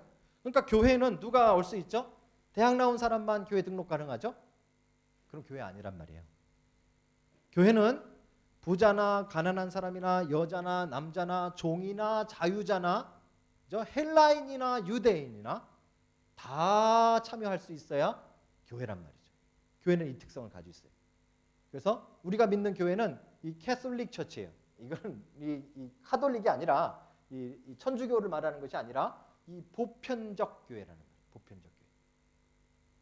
자, 이 보편적 교회를 여러분 이제 초대교회가 구약교회와 다른 점이 이겁니다. 구약교회는 보편적 교회가 아니에요. 할례를 받아야 돼요. 그죠? 이스라엘의 백성이 돼야 돼요. 그런데 예수 그리스도로 말미암아 복음이 들어오고 나서 교회는 보편적이구나라는 것을 제자들이 깨닫기 시작했어요. 자, 그래서 한 것이 뭐예요? 선교예요. 선교는 교회가 보편적이려고 한 노력이었어요. 우리 교회가 이방인들도 받아들이려고 한 노력이 선교잖아요. 그죠? 그게 보편적 교회입니다. 이 노력은 우리가 계속해서 해야 돼. 자, 여기 중요한 게 있어요. 자, 그러면 제가 아는 부교육자 가운데 목사님 저는 청년 사역만 하고 싶습니다. 그래서 내가 막 웃었어요. 웃지 마십시오. 진지합니다. 전 청년 사역만 하고 싶습니다. 그건 교회가 아니야. 왜 아닙니까? 자, 청년들만 회원으로 받는 교회는 뭐가 문제예요? 보편적이지 않은 거예요. 그렇죠? 그러니까 교회는 어린아이, 어른, 남자, 여자 다 있어야 돼. 그렇죠? 그 개념이 여러분 안에 있어야 돼. 그래서 옷 잘 입고 온 사람만 환영하고 옷 조금 덜 입고 온 사람도 덜 입는 게 아니지. 안 좋은 옷 입고 온 사람도 이렇게 배척하고 그러면 안 되는 거죠. 교회는 항상 보편적이어야 돼. 됐죠? 자, 교회는 보편성을 이루기 위해서 선교를 했고요. 여기 이제 중요한 게 있는데 지금 속성이라는 것은 완성을 말하는 것이 아닙니다. 방향성을 말합니다. 자, 왜냐하면 그럼 우리 한인교회는 잘못된 거죠. 한인교회는 잘못된 거죠. 자, 원칙적으로 잘못됐어요. 보편성을 떼야 되기 때문에. 그죠? 성경적으로 한다면 한인들만 회원으로 받는 교회는 잘못된 거예요. 그러니까 외국인도 들어와도 괜찮아야 돼. 그죠? 안 들어오지만 자기네들이. 자, 이게 보편성인데, 자, 이게 지금 우리는 한인교회이기 때문에 완전히 보편성을 가지고 있지 않잖아요. 완성이 안 됐잖아요. 하지만 그 방향성을 가지고 있어야 된다. 이게 이제 속성의 특징이에요. 제가 말씀드렸던 거룩성과 보편성. 여러분 거룩한데 완전히 거룩하잖아요. 그죠? 그래서 정말 막 여기 끝나시면 차 안 타고 그냥 날개가 쫙 나가지고 다 날아가시잖아요. 천사처럼. 아니잖아요. 그죠? 자, 거룩은 완성이 아니라 방향이에요. 속성은. 그죠? 자, 세 번째가 있는데 그게 통일성입니다. 자, 이 통일성은 무엇인가 하면, 자, 교회를 우리가 조금 더 폭넓게 보면 과거의 교회가 있다 그랬습니까? 없다 그랬습니까? 있어요. 자, 현재의 교회가 있습니까? 없습니까? 있어요. 자, 미래의 교회가 있을까요? 없을까요? 있어요. 하지만 이 모든 교회가 다 하나이다 이 말입니다. 이게 교회의 통일성이에요. 시간상 조금 빨리빨리 넘어갈게요. 자, 이 통일성은 뭘로 이어지느냐? 자, 우리가 교단을 만들어서 신학을 다르게 하고 있지만 어차피 우리는 같은 하나님을 믿는 같은 신앙 고백 안에서 이제 하나예요. 그리스도의 몸으로 하나예요. 자, 그런데 이걸 어떻게 우리가 통일해 가느냐? 이 통일하는 방법이 WCC죠? 들어보셨나요? 예. 이게 아닐 수도 있어요. 이게 길 수도 있지만 아닐 수도 있어요. 자, 진짜 통일하는 방법은 무엇인가 하면 원래 속성 가운데 네 번째로 쓰던 것이 사도성이에요. 사도성. 지금은 많이 안 사용해요. 왜 안 사용하는가 하면 신사도들 때문에 안 해. 네. 자, 사도성이라는 말은 사도 직분이 이어진다는 말이 아니라, 나중에 직분론 때 잠깐 다루겠습니다. 사도성은 직분이 아니라 사도들의 가르침이 이어진단 말이에요. 그죠? 아까 얘기했던 사도들의 터. 그죠? 그게 이어지는 거예요. 그 위에 통일성이 생기는 거예요. 같은 말씀으로 우리가 공부하면서 통일성이 되어지는 것이죠. 잠깐 여러분들이 너무 피곤해 하시기 때문에 잠깐 우리 손을 쭉 뻗으셔서 3분의 2쯤 온 것 같아요. 피곤하시죠? 그래도 여러분 대단하십니다. 옆에 분에게 정말 대단합니다. 이렇게 한번 좀 말씀해 주십시오. 예. 여러분들이 알고 계시던 부분도 있고 아마 모르고 계신 부분도 계시는데 중요한 것은 이렇게 교회에 대한 이야기를 머릿속에 좀 쫙 정리해 놓으시면 참 좋습니다. 제가 처음에 말씀드린 게 교회란 무엇인가 하는 거 설명드렸고요. 그래서 구약교회 예를 하나 드려드렸고 그다음에 신약교회에 와서 신약교회를 설명하기 위한 성경에 말하는 교회의 표상들, 그죠? 그리스도의 몸이라든지 교회는 성전이라든지 이런 표상들에 대한 이야기들 나눴고요. 그 다음에 정말 건강한 교회이려면 이쪽 방향으로 가야 됩니다라고 우리가 늘 고백하고 있는 신앙 고백 가운데서 그 교회의 속성들을 지금 찾고 있는 겁니다. 첫 번째가 거룩성이었고요. 두 번째가 보편성이었고요. 그죠? 세 번째가 통일성. 그죠? 이 안에 우리가 사도성도 넣습니다. 그죠? 자, 이 세 가지의 속성. 자, 이것은 100%는 아니더라도 이 방향으로 가고 있어야 건강한 교회다. 이렇게 생각하시면 됩니다. 그죠? 그런데 실제로 종교 개혁이 일어났어요. 이 교회가 제대로 안 가고 있었어요. 이렇게. 제대로 안 가고 있었어요. 자, 어떻게 가고 있었는가 하면 자, 거룩성에서 이 사제들만 거룩한 것이 돼 버렸어요. 평신도들은 그냥 평신도라는 말도 원래 없었어요. 만들어진 거예요. 보통 사람들은 좀 덜 거룩하고 세속적인 일을 하고 이 예배를 인도하는 사제들은 거룩하고 이게 맞아요, 틀려요? 틀리잖아요. 그 잘못된 거룩성이에요, 그죠? 자, 보편성도 이제 아무나 들어오는 그런 교회가 아니라 이제 거기에 계급이 생기고 차별이 생기기 시작했어요, 그죠? 이 속성에 자꾸 문제가 생기면서 이것을 새롭게 하기 위해서 무엇이 시작됐는가 하면 종교 개혁이 일어났어요. 자, 종교 개혁이 일어나서 기존에 있던 천주교, 그러니까 캐톨릭을 나와서 새롭게 신앙을 시작하는 이 프로테스탄트들, 이 개신교도들이 시작되어졌는데 이런 문제가 생겼어요. 니네가 진짜냐? 우리가 진짜냐? 생기겠어요? 안 생기겠어요? 생기죠, 그죠? 니네가 진짜냐? 우리가 진짜냐? 니네가 정통이냐? 우리가 정통이냐? 자, 그래서 이때 종교개혁자들이 야 그렇다면 어떤 교회가 진짜 교회냐? 교회의 표시가 뭐냐? 그래서 교회의 마크라는 것을 따지기 시작합니다. 이게 이제 속성하고는 다르게 교회는 어떤 것이 진짜 교회인가를 따지는 거예요. 교회의 표지입니다. 표지. 자, 이거는 방향성이지만 이건 없으면 교회가 아니에요. 그죠? 자, 첫 번째로 뭘 찾았느냐? 순수한 복음, 말씀의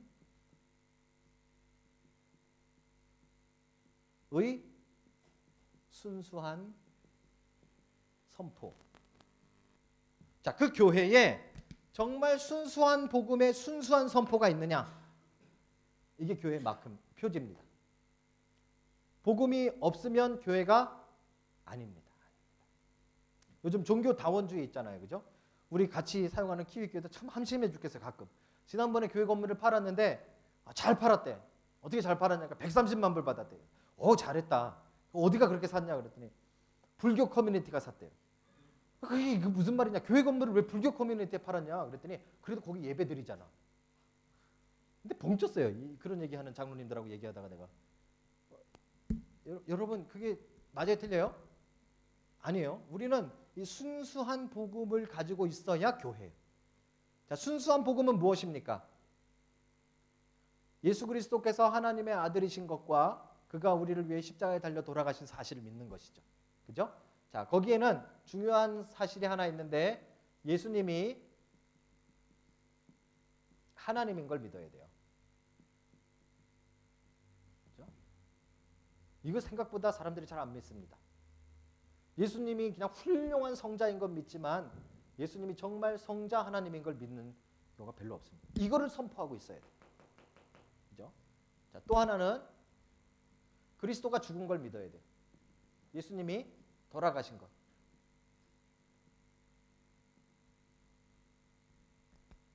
유대인들은 이걸 안 믿었어요. 그리스도는 죽을 수 없다고 생각했어요. 그런데 그가 돌아가신 것, 우리를 위해 십자가에 달려 돌아가신 것, 이걸 믿어요. 이게 순수한 복음이에요. 또 한 가지 중요한 것은요. 이 순수한 복음과 말씀을 전파하는 방법도 순수해야 돼. 순전하게 전파해야 돼. 그렇죠? 다른 방법으로 전파하면 안 돼요. 자, 좀 넘어갈게요. 지금 시간이 너무 많이 가서 죄송합니다. 자, 그리고 두 번째 표지. 그러니까 요 1번은 말씀입니다. 넓은 의미로. 그죠? 하나님의 말씀이 얼마나 순전한가 하는 것이고요. 두 번째는 성례의 올바른 시행. 자, 성례하면 뭐예요? 성례. 예? 몇 가지 있습니까? 대충 한 5가지? 자, 천주교에서는 7성례를 듭니다. 7가지가 있습니다. 자, 우리는 뭐하고 뭐예요? 세례와 성만찬. 딱 2개입니다. 이게 우리 성례예요. 이 성례가 올바르게 시행되고 있느냐. 그래서 여러분 당회, 나중에 당회 얘기 나올지 모르겠지만요. 당회에서 가지고 있어야 되는 중요한 명부 중에 하나가 세례 명부예요. 교회에서 하는 일이 이거 해나가는 거예요. 이거. 자, 그 중에 성만찬은 뭐예요? 성찬식은 이거는 다른 말로 보여지는 하나님의 말씀이에요. 그렇죠? 자, 이제 여기 이제 조금 여러분들과 조금 중대하게 다뤄야 될 것이 있는데 잠깐만 딴 생각을 이렇게 한번 해보십시오. 자, 목사는 다른 성도들과 다를까요?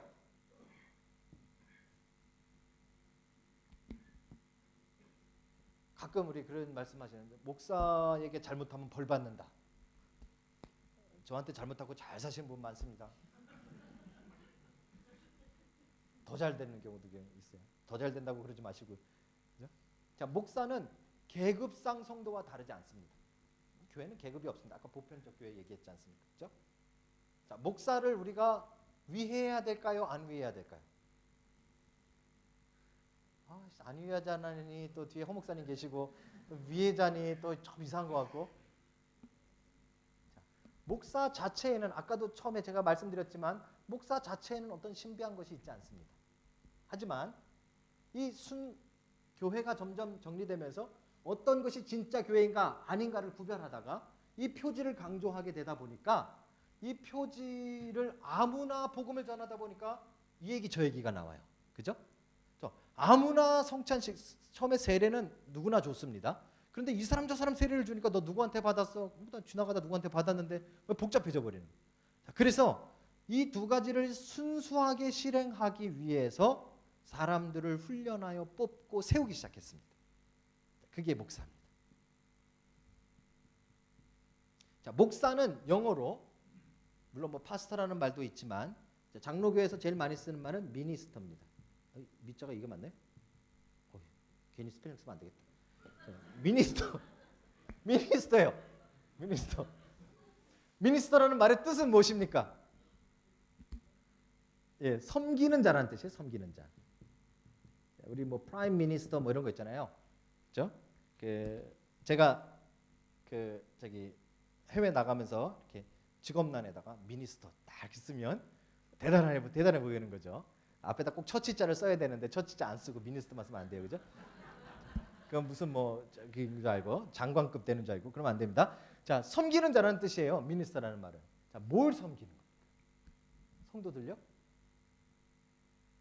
뭘 섬깁니까요? 말씀과 성례를 섬기는 거예요. 목사가 없으면 교회가 가능할까요?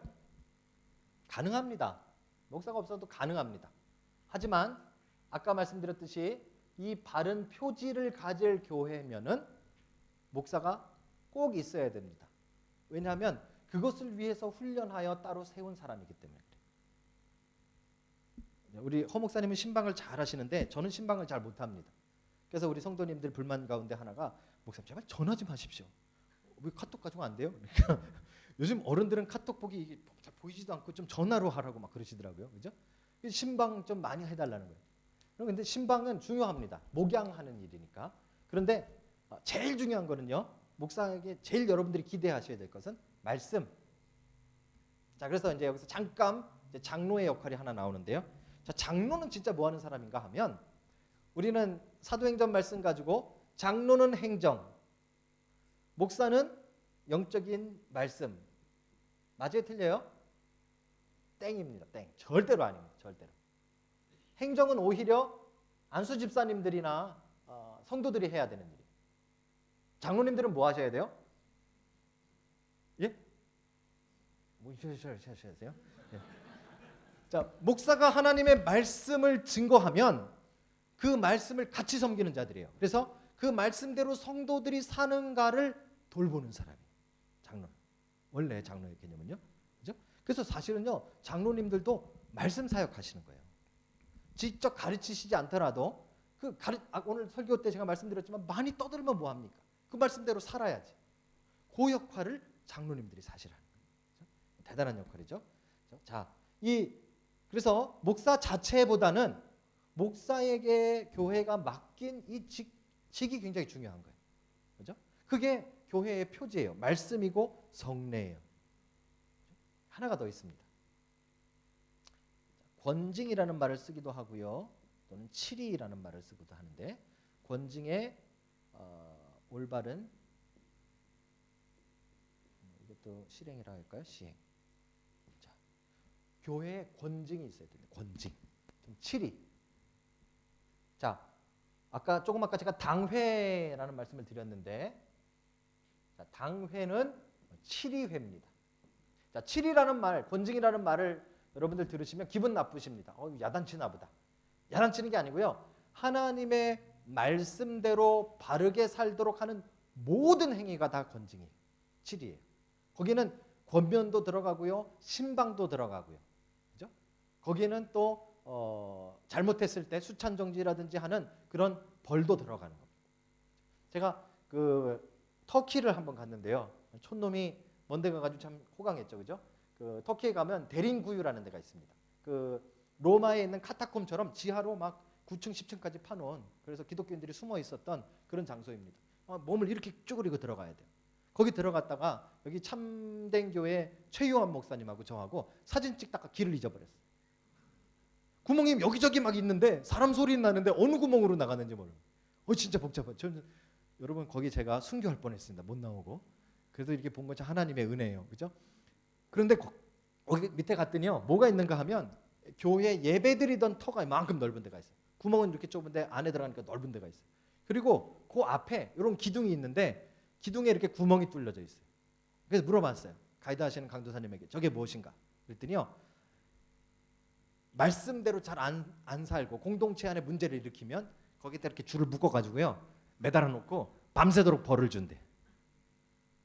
아멘입니까? 옛날에는 그게 있었어요. 그걸 권징 7이. 아까처럼 신방이나 권면하는 것도 권징 7입니다. 또 좀 강하게 하는 것도 권징 7입니다.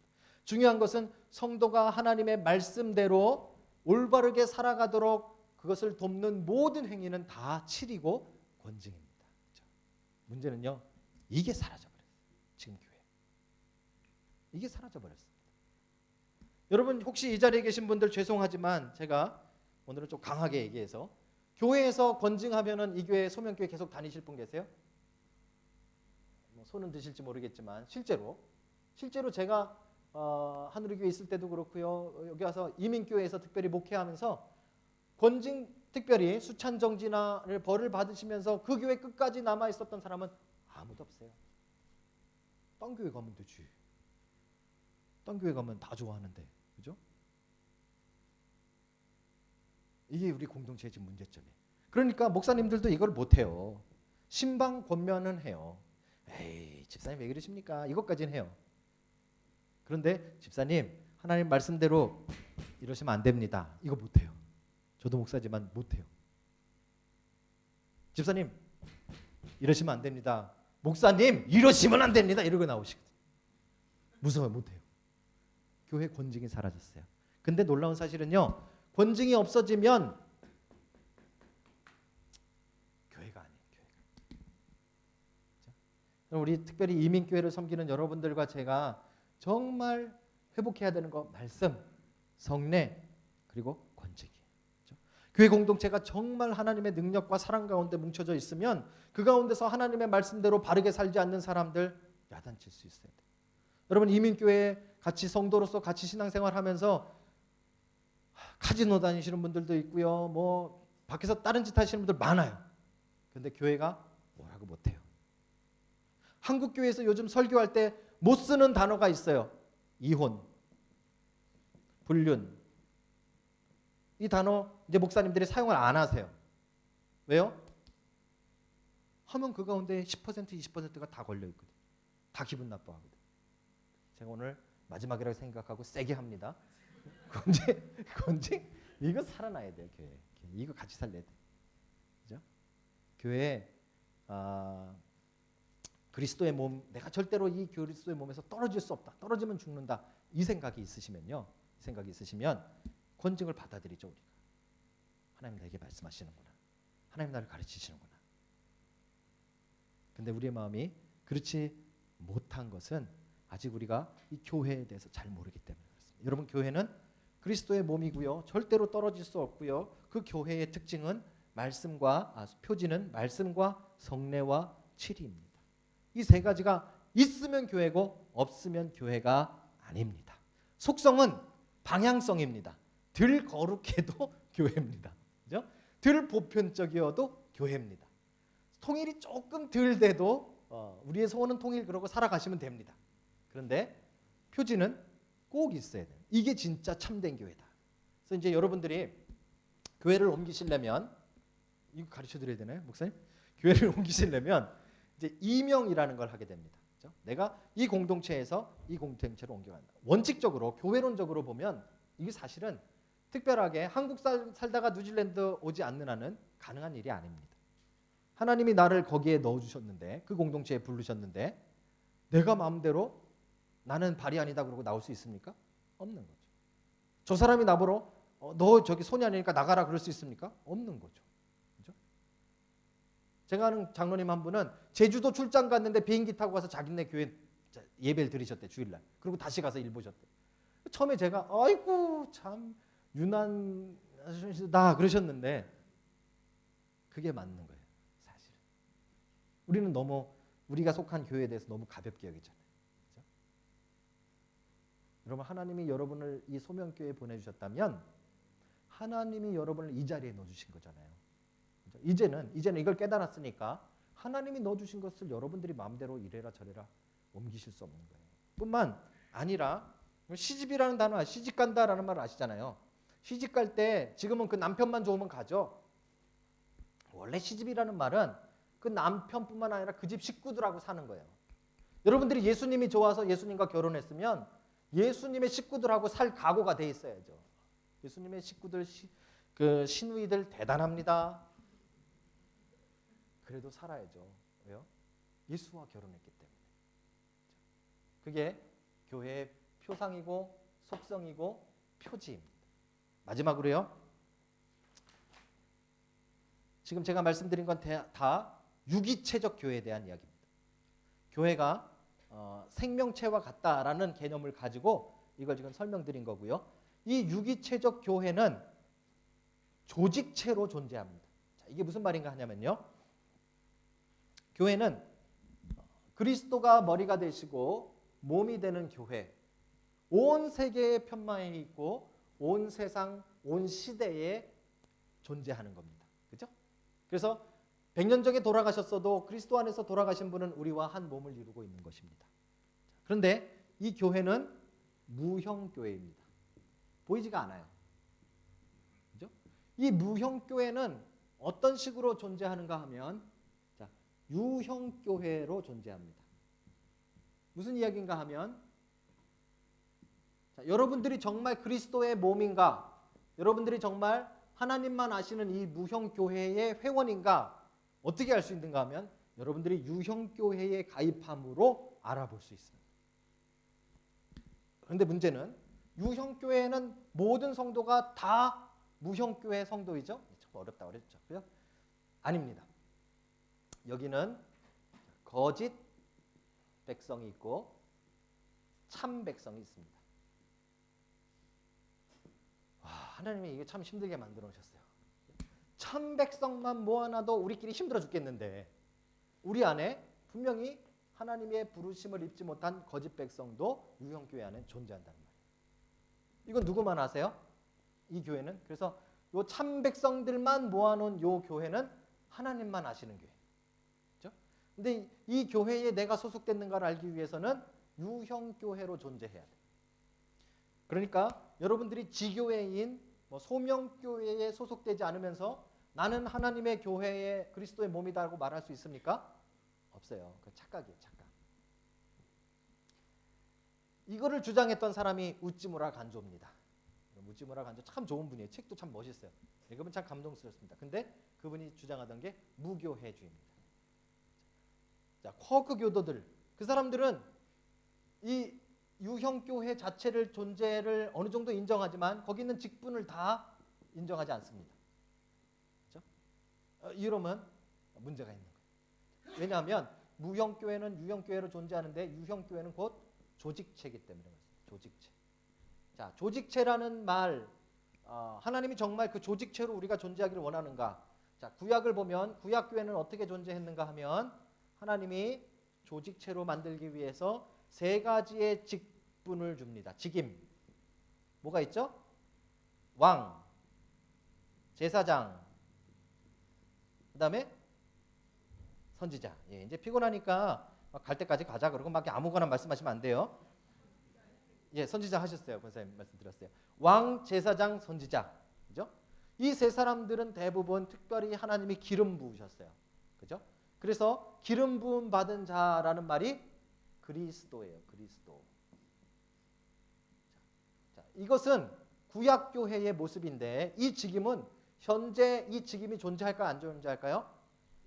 존재하지 않아요. 왜요? 예수님께서 그 모든 직임을 완수하셨기 때문에. 하지만 이게 끝이 아닙니다. 요분들의 요 직함은 없어졌어요. 여러분 가운데 혹시 왕 있으세요? 왕?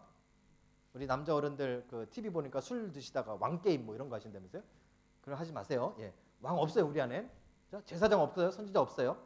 자, 하지만 이분들이 하시던 일은 우리에게 전수됐을까요? 맞습니다. 자, 신약교회의 구약교회의 이 직임들이 이 직분은 없어졌지만 그 일들은 다 전수됐어요. 그래서 우리는 온 세상을 하나님의 말씀대로 다스리려고 하는 각각이 다 왕처럼 살아가야 돼요. 그죠? 여러분 왕은 아니에요. 하지만 그 일을 우리에게 신약교회에 맡겼단 말이에요. 자, 온 세상을 위해 기도하는 제사장이에요. 여러분들이. 그죠? 또 하나님의 말씀을 증거하는 선지자예요. 복음을 전하셔야 돼요. 이 세 가지의 일은 신약교회에도 그대로 존재하게 되어지는 것이죠. 그렇죠? 예수님이 완성하신 이 그리스도의 삼중직을 이제 신약교회가 인수받게 되는 겁니다. 그래서 여러분과 저는 이제 세상을 향해서 그런 존재로 살아가야 돼요. 자, 이것을 잘하기 위해서 하는 일이 무엇인가 하면 바로 교회의 직분자를 세우는 거예요. 직분자. 이제 잠이 확 깨시죠? 직분자. 듣고 싶었던 말이 나왔습니다. 직분자를 그래서 세우는 거예요.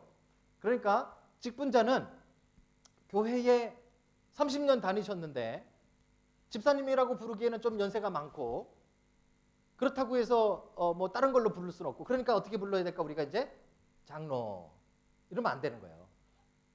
그죠? 우리 교회에 이제 사람들 많이 왔는데 다 같이 우리 집사하자. 아니요. 자, 이 직분을 왜 줘요?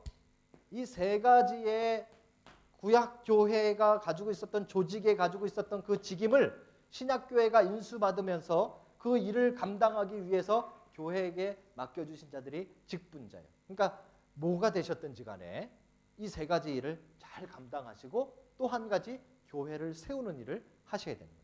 그렇죠? 그게 직분자예요. 자, 직분 보실까요?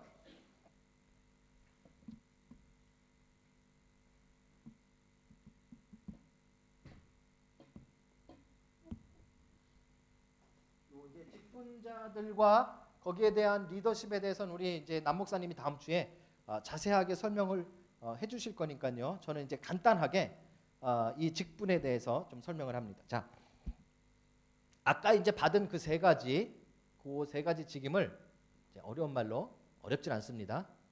보편적 직임이다 이렇게 말합니다. 이거는 저는 없고 우리 집사님만 있으시죠? 아니에요. 모든 그리스도인들이 다 가진 직분이에요. 즉, 이 일은 그죠? 그리고 자, 요거를 이제 특수한 직임이라는 것을 통해서 직분을 통해서 이게 이제 제가 직분이라는 말을 썼는데요. 이것을 통해서 이제 이것을 이루고 또 교회를 세우는 일을 합니다.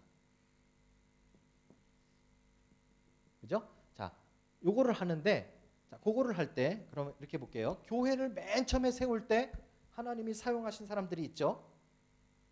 없나요? 있죠? 그 사람들을 뭐라고 불러요? 애쓴 사람들? 아니죠? 교회의 창설 직원이다 부릅니다. 자, 이게 우리 교회에서 어떤 분들이 내가 창립 멤버인데 이런 말씀 쓰세요. 창립 멤버 얘기하는 게 아니고요. 이제 이 땅에 신약교회를 하나님이 맨 처음에 시작하실 때 하나님께서 특별한 능력과 특별한 방법으로 몇몇 사람들을 통해서 교회를 시작하시는데 그것을 교회 창설 직원이다 말합니다. 이분들은 교회를 세우는 일을 처음에 시작하시는 일들만 한 거예요. 누구죠? 사도들입니다. 그렇죠? 이게 여러분 이제 헌법에 나오는 거예요. 여기서부터는요. 여러분 교회의 창설 직원은 사도들이에요. 여러분들은 창설 직원이 아니에요. 자, 그러면 이 교회를 그렇게 해서 사도들이 세워놨는데 그 교회를 그 다음에 성도들이 이어가면서 세운 직분자들을 뭐라 그러는가 하면 교회의 항존직이다 이렇게 말합니다.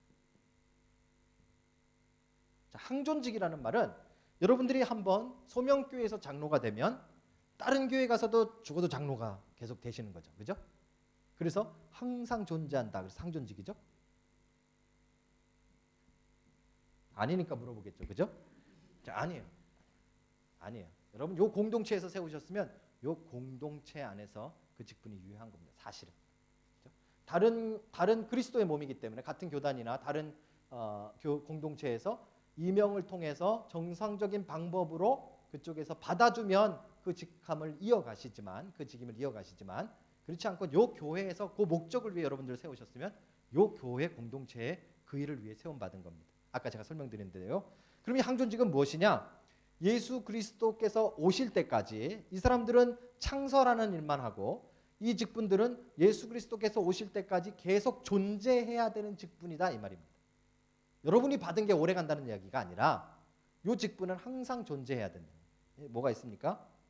목사 및 교사입니다. 성경 표현대로 하면. 또 장로. 또 뭐 있죠?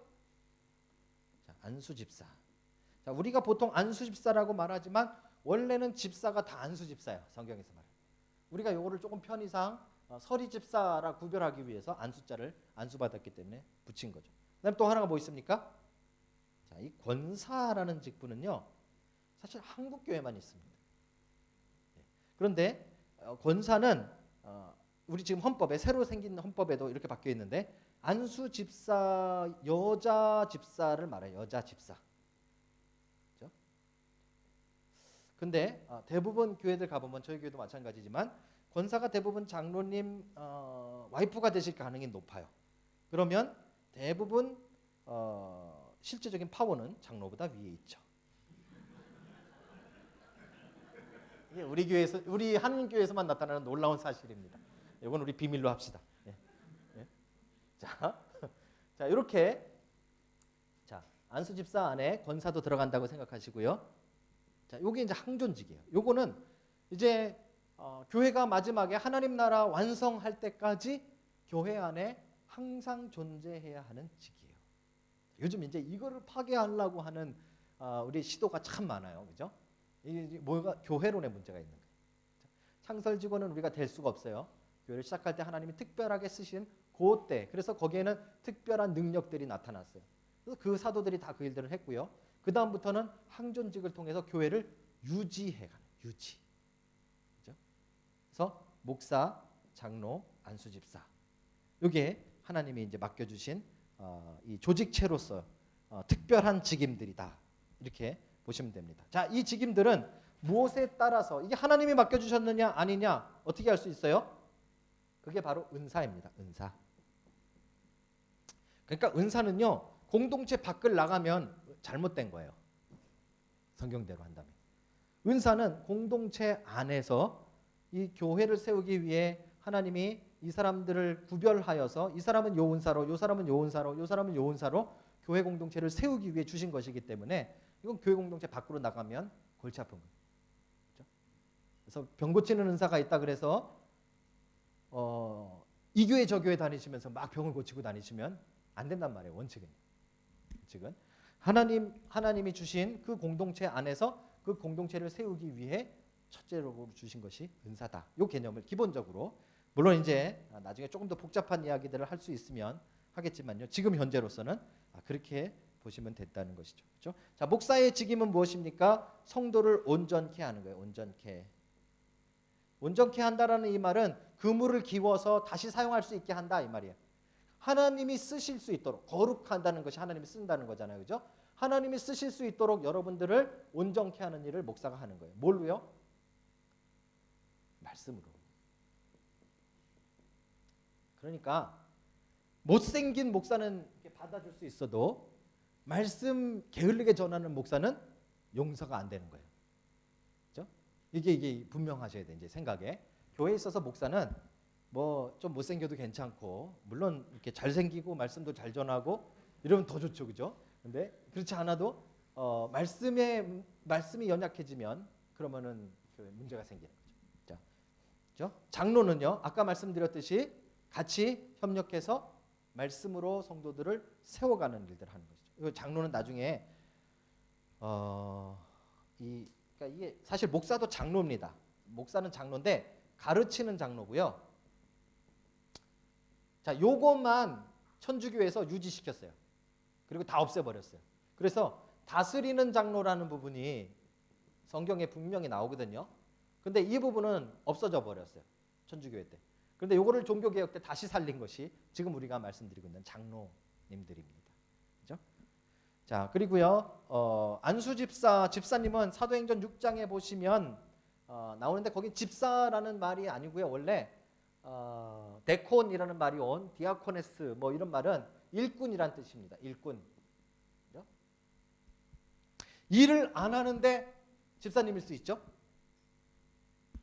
아니, 없어요. 그러면 안 돼요. 집사님이 일하셔야 돼요. 교회를 위해서 일하셔야 돼요. 교회를 위해서 일해야 그 말 그대로 안수 집사라고 부르는 거예요. 일하려고 세운 거예요. 그렇죠? 그러니까 우리는 자꾸 이것을 어떤 타이틀로 여기게 돼 있어요. 목사도 타이틀. 그러니까 목사가 조금 높고 성도 중엔 장로가 제일 높고 목사 밑에는 강도사, 전도사, 그다음에 성도들 중에는 장로 밑에 안수 집사 이렇게 개념을 가지고 있잖아요. 다 잘못된 개념입니다. 성경에 말할 때 우리는 다 그리스도의 몸이고 다 다르지만 다 동등합니다. 하나님 안에서 다 동등합니다. 그죠? 대신에 그 직임이 다른 거예요. 맡겨진 일이 다른 거예요. 그 개념이 여러분들에게 분명하게 있으면 좋다는 거죠. 자, 어떻게 세울까? 이것만 하고 마칠게요. 자, 직분자를 어떻게 세워야 되는가? 원래는요, 목사는 어떻게 세웠는가 하면 이게 장로교와 개혁교회가 조금 차이가 나는데 원래 제대로 된 목사를 세우는 방법은 여러분 공동체 안에서 가만히 보니까 이 청년이 똘똘해. 이 청년이 굉장히 말씀도 뜨겁게 잘 알고 이렇게 가르치는 은사도 있고 그래. 그러면 이 청년을 그 교단에 있는 신학교에다가 여러분 공동체가 후원해서 보내는 겁니다. 그렇죠? 여러분들이 돈 대서 그 친구들 살 수 있도록 보내주는 거예요. 그러니까 이제 전도사님이 계시지만 우리 교회들이 지금 잊어버리고 있는 게 이 사람을 키우는 이 일을 너무 가볍게 여깁니다. 우리가 사용은 해요. 부교육자들 데려다가 주일학교에 쓰고 뭐도 쓰고 막 써먹어. 그런데 이 사람을 키우는 게 교회 일이라는 생각을 이제는 교회들이 안 하고 있는 거예요. 잘못된 겁니다. 그렇죠? 교회 공동체에서 그 전도사님을 그 교단의 신학교에 보내서 물신양면으로 돕고 기도로 도와서 그 사람이 훈련을 받아 돌아오게 하는 거예요. 제일 좋은 건 그 사람이 그 공동체의 담임 목사가 되는 거예요. 아니면 이제 돌아올 때 이 사람이 이제 인턴십이 됩니다. 그걸 이제 강도사라고 부릅니다. 강도라는 말은 도를 전할 수 있는 그런 권한이 생긴 거예요. 설교권이 생긴 거예요. 그럼 그 설교하는 걸 듣고 옆에 교회 공동체에서 우리 목사님이 나이가 많아서 돌아가셨는데 저 옆에 강도사님이 설교를 참 잘한다. 우리를 말씀으로 먹이면 좋겠다. 그러면 청빙하는 거예요. 청빙할 때 안수를 받아서 목사가 되는 거예요. 이게 원래 개념입니다. 그죠? 지금은 일단 신학교 나와서 시험 파스하면 목사로 쫙 배출합니다. 그리고 목사로 쭉 세워놓고 그 중에 1번, 3번, 4번 우리가 고르죠. 그렇죠? 공동체하고 떨어져 있잖아요. 생각이. 이 잘못된 거예요. 여러분 하버드 대학에 가면 거기 오래된 문패에 뭐라고 되어 있는가 하면 우리가 이 학교를 세우는 이유는 우리의 자녀들이 형편없는 목사에게 신앙을 이어받지 못하게 하기 위함이다. 하버드 대학은요. 원래 제대로 된 목사를 세우려고 세웠던 학교예요. 그렇죠? 지금 우리 그 개념이 없어졌잖아요. 이 사실은. 그래서 사실은요. 개혁교회에서는 우리 안수 집사님들이 어떤 일을 하는가 하면 우리 교회가 부족하면 옆에 우리 같은 교단의 다른 교회 이 안수 집사님들끼리 모여가지고 학교를 세워요. 이 화란의 개혁교회들은요. 한 50명만 넘으면 자기네들이 초등학교를 세워요. 그래서 자기네 아이들을 신앙교육과 세상교육을 같이 시킵니다. 그죠? 그런 거 우리 공동체 개념이 우리에게 없으니까 자 그런 거 안 하잖아요. 괜히 그거 한다고 10만 불 냈다가 나 다른 교회 가면 어떻게? 그러니까 안 하잖아요. 우리. 곤란한 거예요. 그렇죠? 여러분 이 교회 공동체는 그보다 더 단단한 교회 공동체는 그보다 더 단합되어 있고요. 교회 공동체는 그보다 더 하나요. 그래서 여기서 여러분들의 일꾼을 세워가지고 자라게 하고 그들을 통해서 다음 세대들이 또 자라게 하고 이거를 교회가 하는 거예요. 그렇죠? 목사는 사실 그래서 여러분 공동체가 사실은 세워야 돼요. 일꾼들 보내서 공부시키고 제대로 공부시키고. 그렇죠? 자, 장로 안수집사 이런 분들은 어떻게 뽑을까요? 우리가 어떻게 뽑죠? 이 투표는요 원래 정치에서 하던 게 아니라 교회에서 하던 거예요. 자, 이 투표 전에는 어떤 것이 있었는가 하냐면요. 예수님의 12제자 가운데 가룟 유다가 배신해서 죽고 나서 12명을 채워야 할까요? 안 채워야 할까요? 예. 어떤 사람은 안 채워서 나중에 바울이 들어오는 게 맞다 그렇지만 안 그래요. 12이라는 숫자를 성경 굉장히 중요하게 여겼기 때문에 이제 12 사도들의 숫자를 채워야 돼요. 누구를 뽑죠? 예? 뭐죠? 마띠아. 예. 자, 마띠아라는 사람을 뽑습니다. 자, 이 사람 뽑을 때 어떻게 뽑을까요? 예? 제비 뽑아서. 자, 이게 무슨 말인가 하냐면요. 구약의 하나님의 뜻을 알기 위해서 했던 방법이 무엇입니까? 제사장들의 이 가슴에 그 우림과 둠밈이라는 것이 있었어요. 그게 뭐 하는 거예요? 주사위 비슷한 거예요. 그래서 오늘 가만히 있어 보자. 오늘 밤이 끝나고 2부 예배를 드리는 게 나을까요? 안 드리는 게 나을까요? 던져보는 거죠. 어이구, 하나님 드리라 하시네? 자, 오늘 예배 드립시다. 그러면 다 같이 드리는 거예요. 예를 들어서요. 제비를 뽑았단 말이에요. 하나님의 뜻을 아는 방법이었어요. 그 당시에. 그게 어디까지 오는가 하면 마띠아까지 와요. 그런데 그 다음에 보면 제비 뽑는 장면이 이제 없어져 버려요. 그죠? 바울이 돌에 맞아 가지고 죽을 뻔하다가 다시 살아나서 그 자기가 나왔던 그 마을에 들어가서 사람들을 뽑는데 어떻게 뽑았는가 하면 원어로 보면 손을 들어 표하다 이렇게 돼 있어요. 이게 뭐예요? 이제 투표가 나왔어요. 투표가. 자, 이 부분은 좀 저의 개인적인 생각인데요. 자, 요 차이가 무엇인가? 제비 뽑기로 하나님의 뜻을 알다가 이제 투표로 하나님의 뜻을 발견하게 되어지는 요 차이는 무엇인가 하면 성령님이에요. 이거는 어느 신학자도 발견하지 못한 놀라운 사실을 제가 발견하고 말하고 있는 것이 아닐까 그렇게 혼자 착각해 봅니다. 자, 성령님이에요. 왜냐하면 그 전까지는 사람들 한 사람 한 사람 안에 성령이 내주하심이 없었어요. 특별한 사람에게 직임적으로 갔다가 나오고 그랬어요. 그죠? 그런데 이제 오순절 이후로 마띠아 이후에 오순절 사건이 있잖아요. 모든 사람에게 성령님이 임하세요. 그러니까 다시 말씀드리면 여러분들 모두가 하나님의 뜻을 각자 발견할 수 있는 능력이 생겼단 말이에요. 잘 못해 우리가. 잘 못하지만 그 포텐셜이 우리 안에 생긴 거예요. 우리는 이제 하나님의 뜻을 우리 안에 있는 성령님을 통해서 잘 제비 뽑기보다 훨씬 더 잘할 수 있는 방법이 생긴 거예요. 그런데 이게 완벽하지가 않잖아요. 그렇죠? 자, 예를 들어 봅시다. 우리 전도사님 이규진 전도사님을 장로로 우리가 뽑는다 생각해 보십시다. 장로로 뽑을 때 이규진 전도사님을 장로로 뽑는 게 하나님의 뜻일까 아닐까 어떻게 알아요? 동전을 던져서 안 된다 그랬어요. 이제 이건 이제 더 이상 없어요. 그렇죠? 자, 그러면 하나님의 뜻을 찾으려면 제가 기도하고 동그라미. 집사님이 기도하고 동그라미. 근데 집사님은 그 주간에 조금 성경을 덜 읽으셔가지고 성령 충만이 조금 덜 하셨어요. 그래서 X. 자, 이렇게 해서 한 사람 한 사람이 하나님 앞에 기도하고 결정한 그 결정들이 모이면 하나님 뜻에 가장 가까워지겠죠. 그죠? 하나님의 뜻에 가장 가까워지겠죠. 그래서 투표라는 방법이 사도행전에 등장합니다. 손을 들어 표하는 것. 이 방법을 이제 교회가 택하게 되어집니다. 그래서 이제 직원들을 뽑을 때 아까 얘기했던 직분자들을 뽑을 때 첫째로 공동체 안에 있는가 이걸 따져야 됩니다. 공동체 안에서 뽑아야 돼요. 목사도 마찬가지입니다. 사실은. 그죠? 자, 두 번째로 이 자격을 갖추었는가? 이거 어디 보면 알 수 있습니까? 디모데에서. 그죠? 디모데전서나 디도서에도 나와 있죠. 어떤 사람이 리더가 돼야 된다. 그 당시에 나와 있습니다. 자, 그 다음에 선출을 합니다. 선출. 아까 말씀드린 대로 자, 투표 뭐 3분의 2가 맞냐 뭐가 맞냐 그냥 법대로 하세요. 법대로 하세요. 중요한 건 그 투표는 어떻게 해야 되는가 하면 기도하는 마음, 예배하는 마음으로. 왜요? 하나님의 뜻을 발견하는 방법이기 때문에. 이것만 잘하면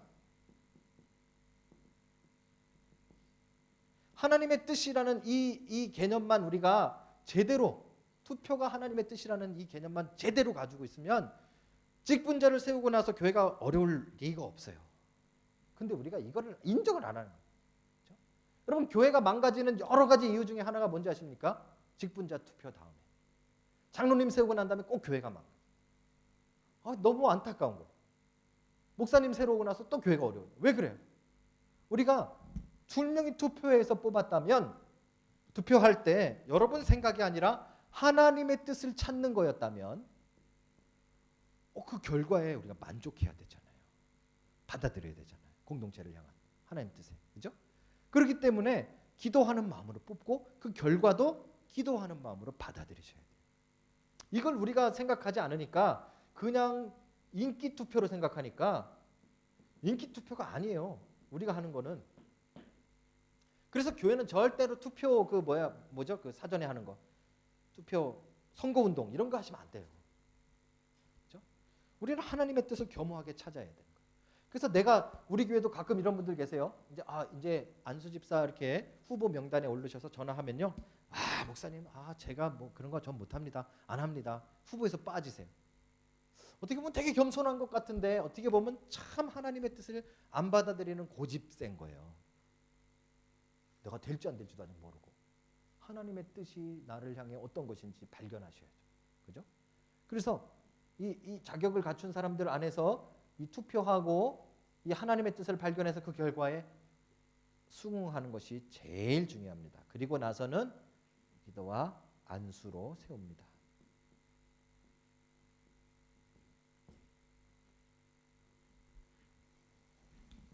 네, 시간이 많이 됐으니까요. 당회, 노회, 총회 뭐 이런 거, 재직회, 공동회, 공동의회 이런 거 있어요.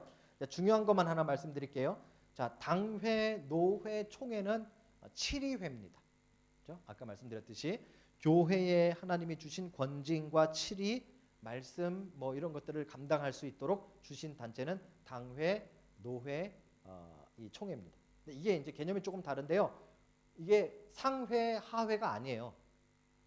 그 개념 가지고 계시면 사실은 잘못된 거예요. 교회들이 연합해서 함께 하나님의 일을 하는 게 노회입니다. 그죠? 그러니까 위에서 뭘 명령하고 이런 게 아니에요. 요즘 저도 노회원이지만 참 그러면 안 되는데 그렇게 자꾸 흘러가고 있어요. 이게 세상을 닮아가는 거 아니에요. 우리가 그다음에 총회는 무엇인가 하면 문제가 생겼을 때, 사도행전에 보시면 문제가 생겼을 때 그것을 해결하기 위해서 예루살렘 카운슬이 모이잖아요. 그게 총회예요. 첫 번째. 문제 해결을 위해서 잠시 모이는 거예요. 그리고 폐회하면 끝이에요. 그러면 공동의회와 재직회는 7위회가 아닙니다. 공동의회와 재직회는 무엇입니까? 의결기관이에요. 의결기관. 그죠? 요것만 얘기하고 마칠게요. 공동의회 하면서 정말 교회마다, 저희 교회도 이제 포함됐어요. 예전에는 안 그랬는데 8년쯤 되니까 공동의회가 무서워졌어요. 뭐 공동회의 하기가 무서워요. 왜냐하면 자, 공동회의를 우리 성도들이 어떻게 생각하는가 하면 목사와 안수 집사들 얼마나 잘했나 한번 검사해 보자. 이 생각 가지고 공동회의 오시잖아요. 그죠? 그거는 국회하고 정부가 청문회하고 뭐 하는 거랑 똑같은 개념을 가지고 계신 거예요. 그거 아니에요. 공동회의는 그러려고 모이는 게 아니에요. 공동회의는 하나님의 뜻을 발견하기 위해서 모이는 거예요. 우리 그리스도의 몸인 우리 소명교회 공동체가 이번에 하나님 앞에 어떻게 이 일들을 했는데 이게 정말 하나님의 뜻이었는가, 잘 됐는가 함께 기뻐하고, 잘못됐으면 함께 아파하고. 그죠? 그러니까 자기 자신을 빼고 몸에서 떨어져 나와서 이거는 목사가 잘못됐고, 이거는 장로가 잘못됐고, 이건 안수집사가 잘못됐고, 이 개념으로 가면 공동회가 무너져 버려요. 의도가 그게 아니죠. 잘못했고 잘했고는 당회에서 얘기하는 거예요. 당회에서, 7위회에서. 그래서 정말 잘못된, 하나님의 백성으로 잘못된 일들은 우리가 고치게 하는 것이죠. 그렇죠? 공동회의는요, 그거 하려고 하는 게 아니라요. 공동회의는 우리가 그리스도의 몸으로 함께 일한 것을 우리가 함께 나누어가는 자리. 예, 뭐 더 얘기하면 제 속도 까매지고 여러분 속도 까매지고 여기까지만 하겠습니다. 교회에 제가 어디까지 했는가 하면 특별한 직임, 직분자들에 대한 이야기와 그 선출 방법, 그 다음에 거기에 대한 회의, 그들이 모여서 만드는 회의에 대해서 몇 가지만 잠시 다뤘습니다. 시간이 너무 많이 가서 죄송합니다. 이렇게 길게 하면 다음부터 안 불러줄 텐데 각오하고 이렇게 했습니다. 너무 끝까지 들어주셔서 너무 감사하고요. 우리 소명교회가 이 오클랜드 안에 정말 성경이 말하는 그런 교회 모습을 잘 만들어가는 그런 교회가 됐으면 너무 좋겠습니다. 그렇죠? 자, 기도하겠습니다. 사랑의 하나님, 감사합니다. 하나님, 우리에게 부족한 점이 참 많지만 하나님 우리를 부르셔서 하나님의 거룩한 백성 삼으시고 영광된 그리스도의 몸으로 우리를 불러주시니 하나님 감사합니다. 우리가 거룩하게 하시고 하나님 이제 우리가 하나 되게 통일되게 하시고 하나님 우리가 이제 마음이 열려져 보편적이게 하셔서 하나님 말씀하신 성경에 말하는 교회의 모습들을 온전하게 실현시키는 교회 공동체가 되도록 주님 축복하여 주시옵소서.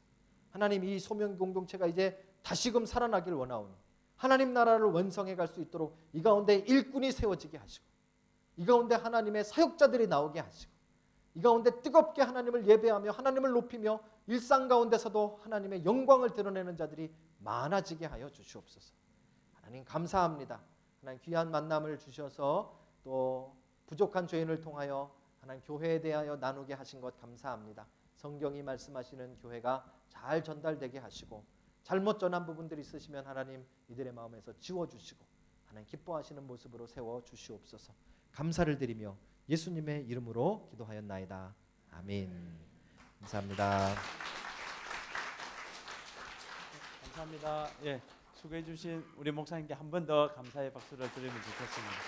네, 감사하고 우리 순장님들만 2층에서 좀 만나 주시고 나머지 분들은 집에 돌아가시면 좋겠습니다. 감사합니다.